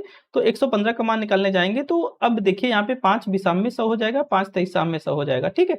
तो ये 32 गुणे 23 हो जाएगा और नीचे 20 हो जाएगा। तो अगर हम इसको कैंसिल आउट करें तो 4 25 20 हो जाएगा, 4 8 32 हो जाएगा। और अगर कहीं से कैंसिल आउट नहीं कर सकते हैं तो ये बन जाएगा क्या, 8 त्रिक 24 का 4, हाँ 8 त्रिक 24 का 4, 8 दूनी 16 और 16 2 18, 184 भाग करने जाएंगे तो 5 तिहाई 15 जाएगा, 3 आएगा और 4 आएगा, ठीक है। 5 36, तो 36 दशमलव कुछ आ रहा है, जबकि ये कितना दिखा रहा है 40 रुपए दिखा रहा है विक्रय मूल्य। तो हम कह सकते हैं कि पहला वाला विकल्प गलत है। हम कह सकते हैं कि पहला वाला विकल्प गलत है। अगर पहला वाला विकल्प गलत है, देखो ये वाला सवाल गलत हो गया और केवल ए और डी तो हो नहीं सकता क्योंकि ये वाला गलत हो गया। अब देखो दो विकल्प में बी दिया है, बी भी दिया है, इसका मतलब है कि बी वाले हमें चेक नहीं करना है, बी वाला सही स्टेटमेंट है। अब पहले में डी दिया है, दूसरे में सी दिया, अब चाहे आप डी को चेक कर लो चाहे सी को चेक कर लो, आंसर क्लियर हो जाएगा। तो चलो पहले डी दिया है तो हम डी को ही चेक कर लेते हैं। डी में क्या दिया है, किसी वस्तु का विक्रय मूल्य 210 रुपए है और हानि 30% की हो रही है, तो उसका लागत मूल्य 300 रुपए है। कह रहा है कि विक्रय मूल्य 210 रुपए है, एसपी 210 है और इसको जो लॉस हो रहा है, जो हानि हो रही है वो 30% की हो रही है और उसका लागत मूल्य कितना है 300 रुपए है। तो बस भाई आपको इसी को मैच करा लेना है। अगर हानि हो रही है मतलब कि वो 70% पे चीजों को बेच रहा होगा, अगर हानि हो रही है तो वो क्या कर रहा होगा 70% पे चीजों को बेच रहा होगा। तो 70 का मान कितना दिया है 210 दिया है, 70 का मान 210 है, तो आपको अब 100% का मान निकाल लो। अगर 100 का मान किसके बराबर आ जा रहा है 300 के बराबर आ जा रहा है तो काम हो जाएगा। देखो 10 धामा 100 होता है, 10 सत्ते 70 होता है। तो यहाँ पे 210 दिया है, यहाँ पे आप क्या करोगे 210 का गुणा 10 में हो जाएगा, नीचे 7 आ जाएगा, 7 त्रिक 21, यहाँ पे 30, यहाँ पे 10 अर्थात 300। अर्थात डी वाला विकल्प तो राइट है। डी वाला विकल्प जैसे ही राइट है तो हम इसको काट के हम कह देंगे जो सी वाला विकल्प है उसका वो सही है, क्योंकि बी दोनों में दिया तो बी तो सही होगा, डी डी तो करेक्ट हो गया, तो सी निश्चित है कि गलत होगा। तो बी एंड डी इसका राइट आंसर बन जाएगा। तो ये वाले जो सवाल होते हैं इतने कॉम्प्लिकेटेड नहीं होते हैं, खासकर यूजीसी नेट में जब इस तरह के सवाल आते हैं तो इस आधार पे ही बनाया जाते हैं कि भाई चारों विकल्प अगर चेक करना पड़ेगा तो थोड़ी सी कठिनाई बढ़ेगी। अगर आप थोड़ा सा अपना माइंड लगाएंगे तो वहां पे एक ही दो विकल्प चेक करने से ही आंसर क्लियर हो जाएगा। और ऐसा मैंने जितने भी प्रैक्टिस सेट कराए हैं जिसमें ये वाले सवाल हैं सब में लगभग यही स्थिति बनती है, एक से दो विकल्प आप जैसे ही चेक करेंगे आंसर तक आप निश्चित रूप से पहुंच जाते हैं। तो ऐसे सवालों को स्किप नहीं करना चाहिए, ठीक है। तो बी एंड डी इसका करेक्ट आंसर बन जाएगा। Next on, if the statement some rectangles or squares is given as the true, which of the following statements inferred the false। कह रहा है कि अगर some rectangles or square, अगर इसको हम ट्रू माने, कहा गया भाई कुछ आयत वर्ग है, ठीक है। देखो ये है आपका क्लासिकल स्क्वायर ऑफ अपोजिशन, ठीक है, ए ई आई ओ, ठीक है। ये दोनों क्या होते हैं कॉन्ट्राडिक्टरी होते हैं। तो इस सम वाली स्टेटमेंट कहाँ आएगी, सम वाली स्टेटमेंट यहाँ आएगी। कह रहा है कि अगर इसको हम ट्रू माने, अगर ये कॉन्ट्राडिक्टरी है तो अगर ये ट्रू है तो ये तुरंत फॉल्स होगी, और ये ट्रू है तो ये वाली फॉल्स होगी, और ये ट्रू है तो ये फॉल्स होगी, और ये ट्रू है तो ये वाली फॉल्स होगी, ठीक है। तो कह रहा है कि सम रेक्टेंगल्स आर स्क्वायर, अगर ये ट्रू है तो आई वाला स्टेटमेंट अगर ट्रू है तुरंत ई वाला स्टेटमेंट फॉल्स हो जाएगा। तो ई वाला स्टेटमेंट फॉल्स होने का मतलब ये है कि देयर आर नो रेक्टेंगल्स, यहाँ पे तो आएगा ना, यहाँ यहीं पे तो आएगा नो वाली स्टेटमेंट। अगर सम वाली यहाँ पे है तो ये वाली तुरंत फॉल्स हो जाएगी। तो इसका जो राइट आंसर बनेगा ओनली डी बन जाएगा। बाकी कंसेप्ट जो स्क्वायर ऑफ ऑपोजिशन है हमने बहुत अच्छे से पढ़ाया है, लॉजिकल रीजनिंग वाली प्लेलिस्ट में जाके देख लीजिएगा, ठीक है, बहुत अच्छे से पढ़ाया है, ठीक है। नेक्स्ट यही है, देखिए ये ए वाली स्टेटमेंट है, यहाँ पे ओ वाली, ई वाली और आई वाली, ये इन दोनों इन चारों का आपस में कॉन्ट्राडिक्टरी रिलेशन होता है। मतलब एक ट्रू तो दूसरा फॉल्स, दूसरा फॉल्स तो दूसरा ट्रू, मतलब एक साथ ट्रू नहीं हो सकते हैं, एक दूसरे के विरोधाभासी होते हैं। एक ट्रू होगा तो दूसरा फॉल्स होगा, एक साथ एक जैसे नहीं होते, मतलब दोनों ट्रू नहीं हो सकते, ना तो दोनों फॉल्स हो सकते हैं, एक साथ ना तो सत्य ना तो असत्य हो सकते हैं। तो एक कॉन्ट्राडिक्टरी रिलेशन होता है, इसको ध्यान में रखिएगा, ठीक है। क्वेश्चन नंबर 13 है, which of the following is true about the international solar alliance. ISA की बात की जा रही है, ठीक है। आईएसए जिसका मुख्यालय कहाँ है, अपने गुरुग्राम हरियाणा में हुआ है, ठीक है। तो इसकी अगवानी कौन किया था भाई? भारत किया था और फ्रांस ने किया था। नरेंद्र मोदी जब इनकी सरकार बनी 2014 में, उसके बाद से ये एक बड़ी अचीवमेंट थी नरेंद्र मोदी जी की, इन्होंने इंटरनेशनल स्तर पर सोलर अलायंस का एक ग्रुप बनाया जो कि कर्क रेखा और मकर रेखा के बीच में रहने वाले जो देश थे, ज्यादातर वही देश इसमें शामिल हुए। तो आज की स्थिति में ISA में देखेंगे 100 से अधिक देश इसमें शामिल हैं। इसका जो मुख्यालय है गुरुग्राम हरियाणा में है, तो ये वाला विकल्प गलत होगा। इसके अधिकांश सदस्य भूमध्य रेखा और कर्क रेखा के मध्य में स्थित है। नहीं भाई, ये भी स्टेटमेंट गलत है, ये कर्क रेखा और मकर रेखा के बीच में स्थित है। ठीक है, इस बात को ध्यान में रखिएगा। इस गठबंधन में प्राथमिक उद्देश्य सौर ऊर्जा का दक्षता से उपयोग करना है, ये बात सही है, ये बात सही है। और यह भारत और फ्रांस की सहयोगी पहल है, ये बात सही है। मतलब ADE इसका राइट विकल्प बन जाएगा। बाकी इसके बारे में हमने बहुत अच्छे से आपको इन्वायरमेंट की यूनिट में पढ़ा है, ISA की पूरी एक वीडियो बनाई है, एक बार उसको जरूर देख लीजिएगा। ठीक है, अब अंतर्राष्ट्रीय सौर गठबंधन के बारे में थोड़ी सी बातें हैं। वैश्विक और अंतर सरकारी संगठन है। भारत और फ्रांस के सहयोग से 2015 में COP21 सम्मेलन के दौरान इसकी स्थापना की नींव रखी गई। ठीक है, इसका जो उद्देश्य था भाई वो जलवायु परिवर्तन से निपटने की बात की गई। मुख्यालय भारत के हरियाणा राज्य में है। 6 दिसंबर 2017 को एक संधि आधारित निकाय के रूप में यह अस्तित्व में आ गया था। इसका जो मिशन है भाई 2030 तक सौर ऊर्जा में निवेश बढ़ा के लगभग 1 ट्रिलियन तक पहुंचाया जाए। इसकी जो टैगलाइन है, let us together make the sun brighter, आइए हम सब मिलकर सूर्य को अधिक उज्जवल बनाएं। कई बार पूछा गया है, ध्यान में रखिएगा। और इसका जो उद्देश्य है वो हर घर में चाहे वो कितना भी दूर क्यों ना हो, रोशनी हो। ठीक है, दूसरा 120 हस्ताक्षरकर्ता देश हैं। आज के समय में 102 देशों ने फ्रेमवर्क में समझौते की पुष्टि की थी। उस समय कर्क रेखा और मकर रेखा के बीच में जो स्थित देश है, ज्यादातर वही देश इसमें शामिल हुए हैं, क्योंकि वहां सूर्य का जो प्रकाश है वो प्रॉपर पड़ता है। 2020 में संशोधन इसमें कर दिया है, जिसमें से सभी संयुक्त राष्ट्र सदस्य देशों को भी शामिल करने की इसमें अनुमति दे दी गई थी। ठीक है, तो ये ISA से संबंधित कुछ बेसिक बातें हैं, इसको ध्यान में रखिएगा। प्रमुख ISA से संबंधित पहल जो है one sun one world one grid है। ठीक है, ये भी पूछा जाता है किससे संबंधित है पहल है, तो ये ISA से संबंधित है, ध्यान में रखिएगा।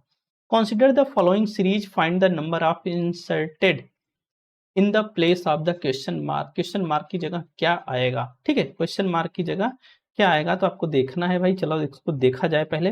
5 है, 14 है, 39 है, 88 है, 209 है, 209 खाली है, 667 है। ठीक है, दोनों के बीच में गैप कितना है? 3, 9 का गैप है। और इसके बीच में 9 में से 4 गए 5 और 3 में से 1 गए 2। ठीक है, इसके बीच में 18 में से 9 गए 9 और 7 में से 3 गए 4। अब देखो एक चीज और, ये 3 का वर्ग है, ये 5 का वर्ग है, ये 7 का वर्ग है, तो आई मीन ये 9 का वर्ग होगा, आई मीन ये 11 का वर्ग होगा। तो 11 का वर्ग होता है 121 ना। तो अगर 209 में हम क्या जोड़ दें? 121, 9 1 10, 2 1 3 और 2 1 3, 300 है। 11 का वर्ग गलत पढ़ रहे हैं क्या हम? बराबर हम में 144 होता है।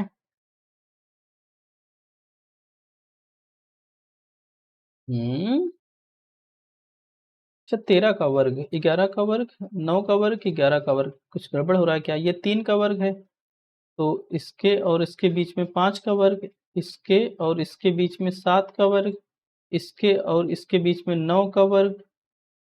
फिर से एक बार ट्राई करते हैं। 3 का वर्ग आ रहा है, 5 का वर्ग आ रहा है, इसके बीच में 7 का वर्ग, इसके बीच में 9 का वर्ग, अच्छा इसके बीच में 11 का वर्ग। ठीक है, अब 11 का वर्ग अगर इसमें हम ऐड ऑन कर रहे हैं, 11 का वर्ग, कुछ गड़बड़ हो रहा है क्या? 5 14 39 88 209, 5 14 39 88 209 स्पेस 667।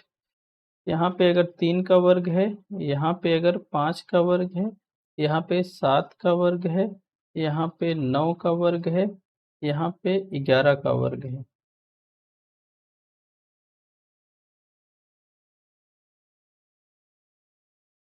3 5 7 11, एक मिनट फिर से कुछ किया जाए।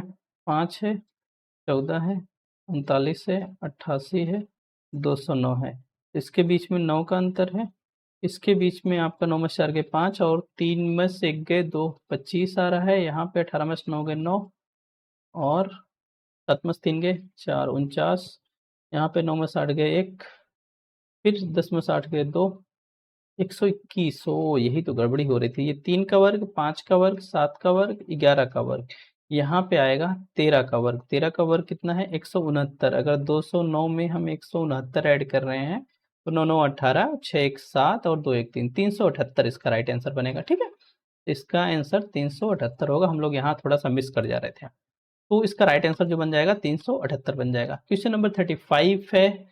अब देखो यहाँ पे कुछ बातें दी गई हैं कम्युनिकेशन से संबंधित, यहाँ पे उससे संबंधित डिस्क्रिप्शंस दिए गए हैं। क्लोज टेक्स्ट है, सिक्योरिटी प्रिंसिपल्स हैं, वर्बल है और ग्रुप क्लस्टर है।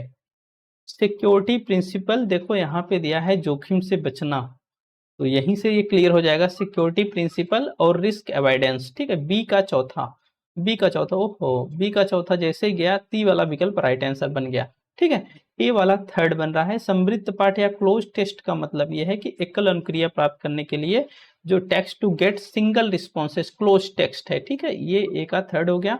बाकी आप देख रहे हो बी का चौथा हो ही गया, सी का फर्स्ट हो गया। वर्बल की बात है भाई, वर्बल में क्या होती है? शाब्दिक के बातें ही होती हैं। ठीक है, और आपका ग्रुप है।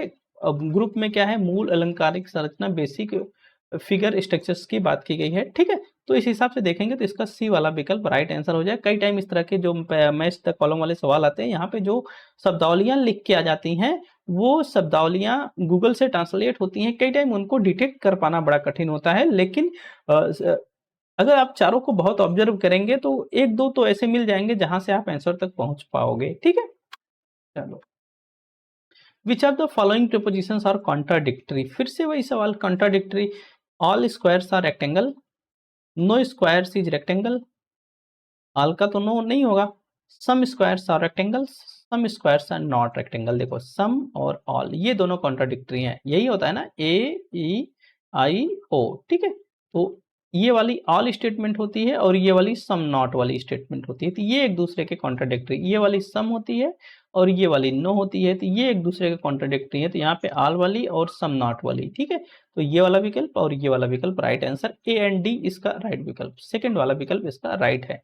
बाकी ये चीजें तो हमने बताई ही हैं, यही वाला है। अब कई बार इसको बता चुका हूं, ध्यान में रख लीजिएगा। ठीक है, 30 नंबर 7 है, 37 नंबर का क्वेश्चन है। अब देखो ये भी कोडिंग से संबंधित है, इसको भी थोड़ा सा अगर आप कोड करना सीख लेंगे तो आराम से सवाल हल कर लेंगे। जैसे देखिए, बिटर पेशेंस स्वीट फ्रूट को बो पो सो टो लिखा जा रहा है। ठीक है, आर्ट इज स्वीट हैप्पीनेस को ए ओ आई ओ, हाँ आई ओ ही होगा, आई ओ एस ओ और एच ओ लिखा है। ठीक है, जो भी लिखा है। अब देखो पहले से इसको पकड़ना शुरू करो। ठीक है, देखो यहाँ पे बिटर कहीं पे है, यहाँ पे बिटर है और यहाँ पे बिटर है। पहले बिटर को एक मार्किंग कर दो और इसको भी एक मार्किंग कर दो। ठीक है, बिटर। अब यहाँ पे देखो कॉमन कोड कौन सा है, पहले और तीसरे में कॉमन कोड बी ओ है, बी ओ तो नहीं है, पी ओ है, पी ओ इसमें नहीं है, एस ओ है, एस ओ तो नहीं है और टीओ भी नहीं है, तो बीओ है। अर्थात एक इसको भी दे दो, एक इस पे भी दे दो। आगे बढ़ो। पेशेंस देखो यहाँ पे है, तो पेशेंस है, और कहीं देखो पेशेंस है, यहाँ पे पेशेंस है, तो दो इसको दो और दो इसको दो। अब ए पहले में और चौथे में कॉमन देखो, पीओ देखो ये दो मिल जाएगा और ये दो मिल जाएगा। ठीक है, अब देखो स्वीट देखो कहीं पे है, स्वीट यहाँ पे है और स्वीट दूसरे में भी है, तो इसको 3 दे दो और इसको 3 दे दो। देखो सो टो बचा है, तो सो तो इसको दे दो, 3 वाले को 3 दे दिया। ठीक है, फ्रूट बचा है, फ्रूट का बाय डिफॉल्ट टो हो जाएगा। ठीक है, अब देखो यहाँ पे कौन सा है, आर्ट यहाँ पे है, आर्ट यहाँ पे है और आर्ट यहाँ पे है, तो इसको 4 दे दो बच्चा और इसको भी 4 दे दो, तो आर्ट और ए ओ। ठीक है, तो इसको तो 4 दे दो, ए ओ को 4 दे दिया। ठीक है, अब हैप्पीनेस यहाँ पे है, हैप्पीनेस यहाँ पे है और हैप्पीनेस कहीं पे है, हैप्पीनेस, हैप्पीनेस तो नहीं है, तो हैप्पीनेस का क्या हो जाएगा? अच्छा इज है, देखो इज यहाँ पे है और इज यहाँ पे है, तो इसको 5 दे दो, ये 5 ये 5, तो यहाँ पे देखो कौन कौन बच रहा है, ये आई ओ इसको दे दो, 5 इसको 5 इसको। अब देखो सवाल पे आओ, पेशेंस इज हैप्पीनेस, पेशेंस का है, पेशेंस को हमने 2 दिया था, 2 का मतलब पो। ठीक है, और इज का मतलब 5 है, तो 5 का मतलब आई ओ वाला। ठीक है, जो भी हो आई ओ एल ओ जो भी हो, और क्या है हैप्पीनेस लिखा है, हैप्पीनेस का हो, और कोई है नहीं तो हो जाएगा, तो इसका ये राइट आंसर पो आई ओ हो, पो आई ओ हो, ये डी वाला विकल्प राइट आंसर बन जाएगा। इस हिसाब से इसको लगाया जाता है, आप भी ऐसे करना सीख लीजिए। ठीक है, क्वेश्चन नंबर 38 है, routes of the exposure of the pollutants in human being explodes. कह रहा है कि भाई जो प्रदूषक मानव के अंदर आ जाते हैं, ठीक है, उनका निष्कासन कैसे किया जाता है, क्या तरीका है। तो एक तो हम लोग सांस लेते हैं, छोड़ते हैं, इनहेलेशन के तरीके से। अंतर्ग्रहण से भाई प्रदूषक निकलते नहीं निकलते हैं ना, जो पोल्यूटेंट शरीर के अंदर आ जाते हैं, टॉक्सिक जिसको बोला जाए, पोल्यूटेंट ना लिख के टॉक्सिक लिखा जाए तो ज्यादा बेहतर है, ठीक है। टॉक्सिक्स जो शरीर के अंदर आते हैं, इंजेशन से तो नहीं निकलेंगे, डाइजेशन से भी नहीं निकलेंगे। ओ, डाइजेशन से अंतर्ग्रहण, डाइजेशन तो पाचन कर रहा है ना, उपभोग से तो नहीं निकलेंगे बल्कि अंदर चले जाएंगे। डर्मल, ए डी तो कंफर्म है आएगा, ए डी। और ingestion, A D A D A D A D, ये तो खत्म, ये खत्म, ये खत्म, सी वाला विकल्प सही है। तो यहाँ पे जो सी वाला विकल्प है, इंजेशन भी इसके अंतर्गत आएगा, अंतर्ग्रहण इसके अंतर्गत आएगा, ठीक है। तो ए सी डी इसका राइट विकल्प बन जाएगा। तो ये जो तीनों मतलब कि एक तरफ से प्रक्रियाएं होती हैं, इससे हम टॉक्सिक बाहर निकाल लेते हैं, ठीक है। दूसरा है, which of the following is correct recording tropospheric ground level ozone. Ground level ozone एक तो स्ट्रेटोस्फेरिक होती है, जिसको हम ओजोन मंडल के नाम से जानते हैं, ओजोन मंडल के नाम से जानते हैं, ठीक है। अब ये जो ओजोन मंडल में ओजोन होती है, उसको हम गुड ओजोन बोलते हैं। और जो हमारे ट्रोपोस्फियर में आ जाती है, क्षोभ मंडल में जो आ जाती है ओजोन, उसको हम बैड ओजोन बोलते हैं। इससे भी सवाल खूब आता है, ठीक है, ध्यान रखिएगा। जो आपकी ट्रोपोस्फेरिक ओजोन होती है, वो ग्राउंड लेवल ओजोन जो होती है, उसको हम गुड ओजोन बोलते हैं नहीं, उसको हम बैड ओजोन बोलते हैं। जो क्षोभ मंडल में ओजोन आ जाती है, उसको हम बैड बोलते हैं। दूसरा, it is form due to downward transfer of the ozone from the ozone layer, या ओजोन परत से ओजोन के नीचे की ओर अंतरित होने के कारण हो सकता है। दूसरा, it is produced due to action of sunlight and oxide nitrogen, ये तो एकदम कंफर्म सही है। It is greenhouse gas, ozone को ग्रीन हाउस गैस की कैटेगरी में रखा जा सकता है। तो सी डी, और it is major constant photochemical smog, C D E right विकल्प बनना चाहिए, ठीक है। बी सी डी, अच्छा बी भी आ रहा है ओजोन पर। अच्छा, जो ओजोन स्ट्रेटोस्फेयर मतलब कि आपकी समतापमंडल में जो लेयर होती है, अगर भाई वो किसी कारण से नीचे आ जाती है, अपने लेयर से नीचे क्षोभ मंडल की तरफ आ जाती है, तो क्षोभ मंडल में आ जाती है, तो ये भी भाई आपके ग्रीन हाउस गैस का कारण बनेगी, प्लस बैड ओजोन की कैटेगरीज में आ जाएंगी। तो बी वाली कैटेगरी भी इसमें शामिल होगी। तो बी सी डी ही इसका राइट विकल्प बन जाएगा, ठीक है। तो ए वाला विकल्प, तो बी सी डी इसका राइट विकल्प बनेगा। मतलब कि नाइट्रोजन ऑक्साइड सूर्य की रोशनी के कारण निर्मित होती है, ग्रीन हाउस गैस के रूप में होती है, फोटोकेमिकल यही प्रमुख संघटक हैं इसके, ठीक है। ये तीन तो हो गए। बाकी ओजोन परत जो समताप मंडल में होती है, अगर वो अंतरित होकर नीचे आ जाती है क्षोभ मंडल में, तो ये तो भी वो भाई जब क्षोभ मंडल में आ जाएगी तो इन्वायरमेंट को प्रभावित करना शुरू कर देगी। तो बी सी डी इसका राइट विकल्प है, ठीक है। तो 16 सितंबर के दिन सेलिब्रेट किया करते हैं। निम्नलिखित में से कौन सी विधि है जो लेखा चित्रित निरूपण के लिए दो चरों के बीच संबंध दर्शाने के लिए उपयोगी होती है। दो वेरिएबल्स के बीच में रिलेशनशिप, ठीक है, वो होती है डायगोनल प्लॉट्स। डायगोनल प्लॉट्स के माध्यम से ही हम दो वेरिएबल्स के बीच में क्या करते हैं, रिलेशनशिप देखते हैं कि वो एक दूसरे से किस प्रकार से संबंधित हैं। तो ध्यान में रखिएगा, इसका जो राइट विकल्प है वो डायगोनल प्लॉट्स है। क्वेश्चन नंबर 41 है, अच्छा इस पे टिक करना भूल गया है। Establishment of the following colleges identify the chronological order. Chronological order में इसको आपको अरेंज करना है। देखिए, इस प्रकार के सवाल इसलिए इसमें डाल दिए जाते हैं, इससे आप 50 के 50 सही ना कर पाओ। बिल्कुल फैक्ट बेस्ड सवाल है, और ऐसे ऐसे कॉलेज के नाम दे देंगे जिसको याद रख पाना शायद ही पॉसिबल हो पाता है। कई टाइम होता है इसमें से एकाक तो अगर पता होते हैं तो काम बन जाता है। कई टाइम ऐसा होता है कि बिल्कुल पता नहीं होते, अंदाजा लग गया तो ठीक है, नहीं तो कहानी खत्म है, ठीक है। लेकिन यहाँ पे जो टिक दिया है, देखिए संस्कृत कॉलेज बनारस, ये भाई नियर में है हमारे। तो 1791 में इसकी स्थापना हुई थी, ठीक है। 1791 में इसकी स्थापना हुई थी। जो केंद्रीय हिंदू विद्यालय है, ये इसकी जो स्थापना थी अब 1898 में हुई थी, बाद में चल के यही बीएचयू 1916 में बन जाता है, ठीक है। तो 1791 संस्कृत कॉलेज है, और अंदाजा ही इसमें सही हो पाता है, ऐसे जान लीजिए। तो भाई जो केंद्रीय हिंदू विद्यालय, ये भी बनारस में ही, तो 1898 में स्थापना हुई थी, 1916 में चल के ये बीएचयू बन गया। तो इसको भी आप ऐसे केंद्रीय दिया है 1898 नोट कर सकते हैं। तो अब कुल मिला के अब देखो 1791 के बाद ई और सी ही पता है, ई और सी पता है तो देखो इसमें ई वाले विकल्प हैं, तो ई वाले विकल्प के आधार पे तो इसको हम टिक कर सकते हैं। लेकिन अब सी वाला तो देखो लास्ट में दिया है, सी वाला लास्ट में दिया है, इसका मतलब है कि ये सब उससे पहले वाले हैं। लेकिन अब कब के हैं याद तो शायद ही किसी को रहे, हमको भी नहीं याद है। ठीक है, तो कई टाइम होता है कि ये वाले विकल्प सही हो जाते हैं। इसी तरीके से काक को अगर पकड़ में आ गया तो काम बन गया, नहीं पकड़ में आया तो कहानी खत्म है। ठीक है, तो जो संस्कृत कॉलेज है वो 1791 में आया था। फोर्ट विलियम कॉलेज कलकत्ता वाला 1800 में, संस्कृत कॉलेज पुणे वाला 1824 में, एंग्लो वैदिक स्कूल 1886 में और केंद्रीय हिंदू विद्यालय 1898। यही विद्यालय बाद में चल के 1916 में बीएचयू बनता है। ठीक है, तो ये इसके ऑर्डर्स हैं। बिल्कुल मैं नहीं कहूंगा कितने ज्यादा इसको याद करने की जरूरत है भाई, एक आध सवाल ऐसे आएंगे, कुछ जरूर जो इंपॉर्टेंट है याद रख लीजिएगा। जैसे बीएचयू याद हो गया है। ठीक है, तो याद है तो अगर इन सब के आधार पे कुछ एक इंपॉर्टेंट जो है, अलीगढ़ यूनिवर्सिटी हो गई, लखनऊ यूनिवर्सिटी हो गई, जो नियर अबाउट पूछी जा सकती है, सेंट्रल यूनिवर्सिटीज की लिस्ट में आती हैं, तो 2 4 10 को याद कर सकते हो। बाकी बहुत ज्यादा इस पे फोकस होने की आवश्यकता नहीं है। कह रहा है कि यदि कोई व्यक्ति समय के एक लंबे अंतराल के बाद मशरूम का सेवन करता है, बहुत समय बाद कोई एक व्यक्ति मशरूम खाता है तो बीमार पड़ जाता है। क्योंकि आज मैं प्रातःकाल से पाचन संबंधी समस्या का सामना कर रहा हूं, इसलिए कल रात्रि में लिए गए मिश्रित सब्जियों के सूप में मशरूम रहा होगा। उपयुक्त युक्ति में यदि कोई भी किया गया दोष कौन सा है?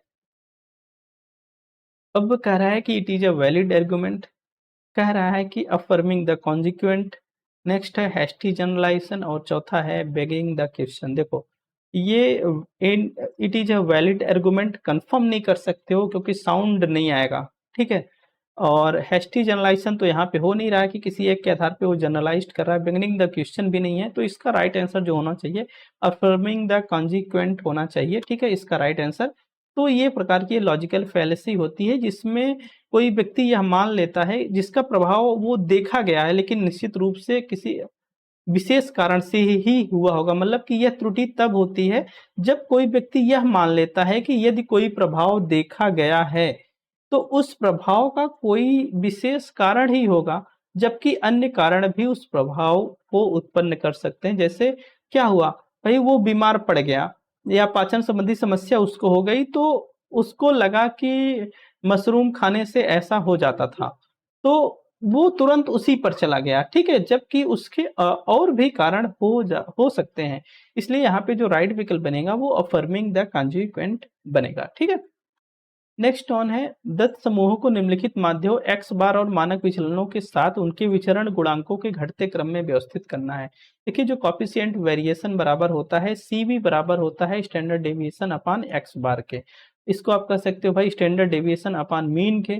ठीक है, और अगर परसेंट में वैल्यू निकालनी है तो आप सीवी बराबर कह सकते हो कि स्टैंडर्ड डेविएशन अपान मीन या एक्स बार के गुणे 100 के। ठीक है, तो जैसे भी आप निकालना चाहो, अगर आप गुणे 100 के करके निकाल रहे हो तो इसकी परसेंट वैल्यू निकालोगे, अगर गुणे 100 करके नहीं निकाल रहे हो तो इसकी फिक्स्ड वैल्यू निकालोगे। ठीक है, तो यहाँ पे जो फार्मूला चलेगा वो चलेगा CV बराबर है आपका सिग्मा और एक्स बार के। ठीक है, तो ये फार्मूला चलेगा, तो यहाँ कुल मिला के बनेगा, पहले वाले अगर विकल्प को कंसीडर करोगे तो ये बनेगा 4.3 अपान क्या बन जाएगा 3.8 के 13.8। अब एक अंक पे दशमलव यहाँ है, एक अंक पे दशमलव है, तो हटा ही सकते हो, तो 43 में भाग करना पड़ेगा 138 का। तो अब दशमलव बढ़ाओगे जीरो बढ़ाओगे, तो अब 138 में कितना पढ़ा पढ़ोगे कि 430 आ जाए। थोड़ा सा इस पे आपको कंसीडर करना पड़ेगा, तो इसे भाग कर करके आपको चीजों को देखना पड़ेगा। ठीक है, तो चारों को भाग करके देख लीजिएगा। अगर 4.3 में 138 13.8 का भाग करेंगे तो 0.3116 आएगा, इसमें भाग करेंगे 0.2992 आएगा, इसमें भाग करेंगे 0.3826 आएगा और इसमें भाग करेंगे 0.3333 आएगा। ठीक है, तो अब यहाँ पे भाग कर लेंगे तो और ज्यादा समय लग जाएगा, तो थोड़ा सा इस पर ध्यान दीजिएगा। ठीक है, तो इसका जो तरीका है, तरीका अगर पता रहेगा तो काम हो जाएगा। कॉफिशिएंट वेरिएशन बराबर होता है स्टैंडर्ड डेविएशन अपान मीन के। ठीक है, तो बस भाग करके देख लीजिएगा। अगर दशमलव में वैल्यू चाहिए तो इसको इस तरह से कर लीजिएगा 4.3 अपान 3.8 गुणे 100, दशमलव में नहीं परसेंटेज में वैल्यू चाहिए। तो कई टाइम आपको ये फिक्स्ड वैल्यू दे देगा, लेकिन यहाँ पे फिक्स्ड वैल्यू नहीं देगा। एक अंक पे दशमलव है, एक अंक पे दशमलव खत्म हो जाएगा, तो ये 4300 बन जाएगा।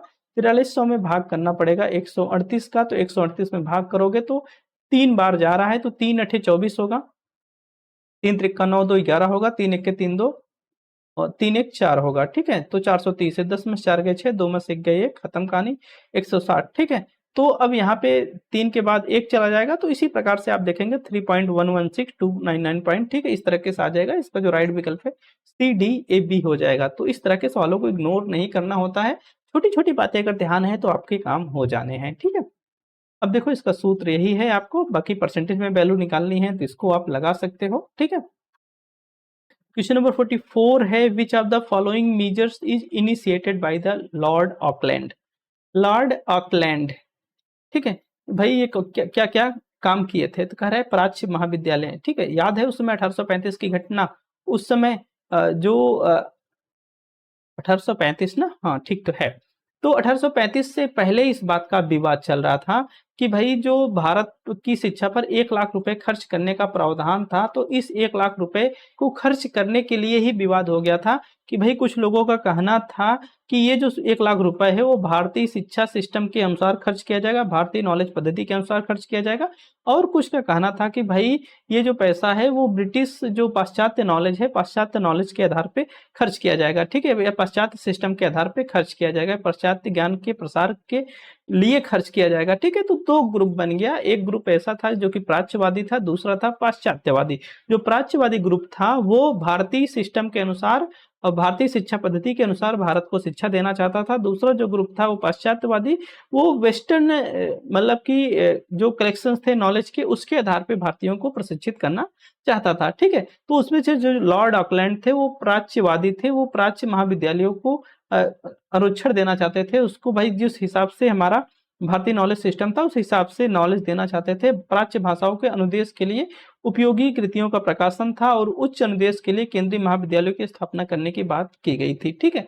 तो इसकी बात नहीं हुई थी, इसकी बात नहीं हुई थी, तो ABC इसका राइट विकल्प बनेगा, इस बात को ध्यान में रखिएगा, ठीक है। Next on, what is the main difference between television and cinema. Television and cinema में क्या अंतर है, वैसे तो बहुत सारे अंतर है, लेकिन ऑप्शंस देख के करना। आई सर्कुलेशन, भाई आपको टेलीविजन में भी तो करना पड़ेगा, सिनेमा में भी करना पड़ेगा। साउंड इमिटेशन, टेलीविजन में भी आएगा, इसमें भी आएगा। लाइबिलिटी ऑफ डिफरेंशियल, भाई इसमें भी टेलीविजन में भी आपको लाइबिलिटीज दिखेंगी और इस सिनेमा में भी दिखेंगे कि लोग चलचित्र होता है ना। अब भाई बैंड विड्थ अगर आएगी तो बैंड विड्थ आपको टेलीविजन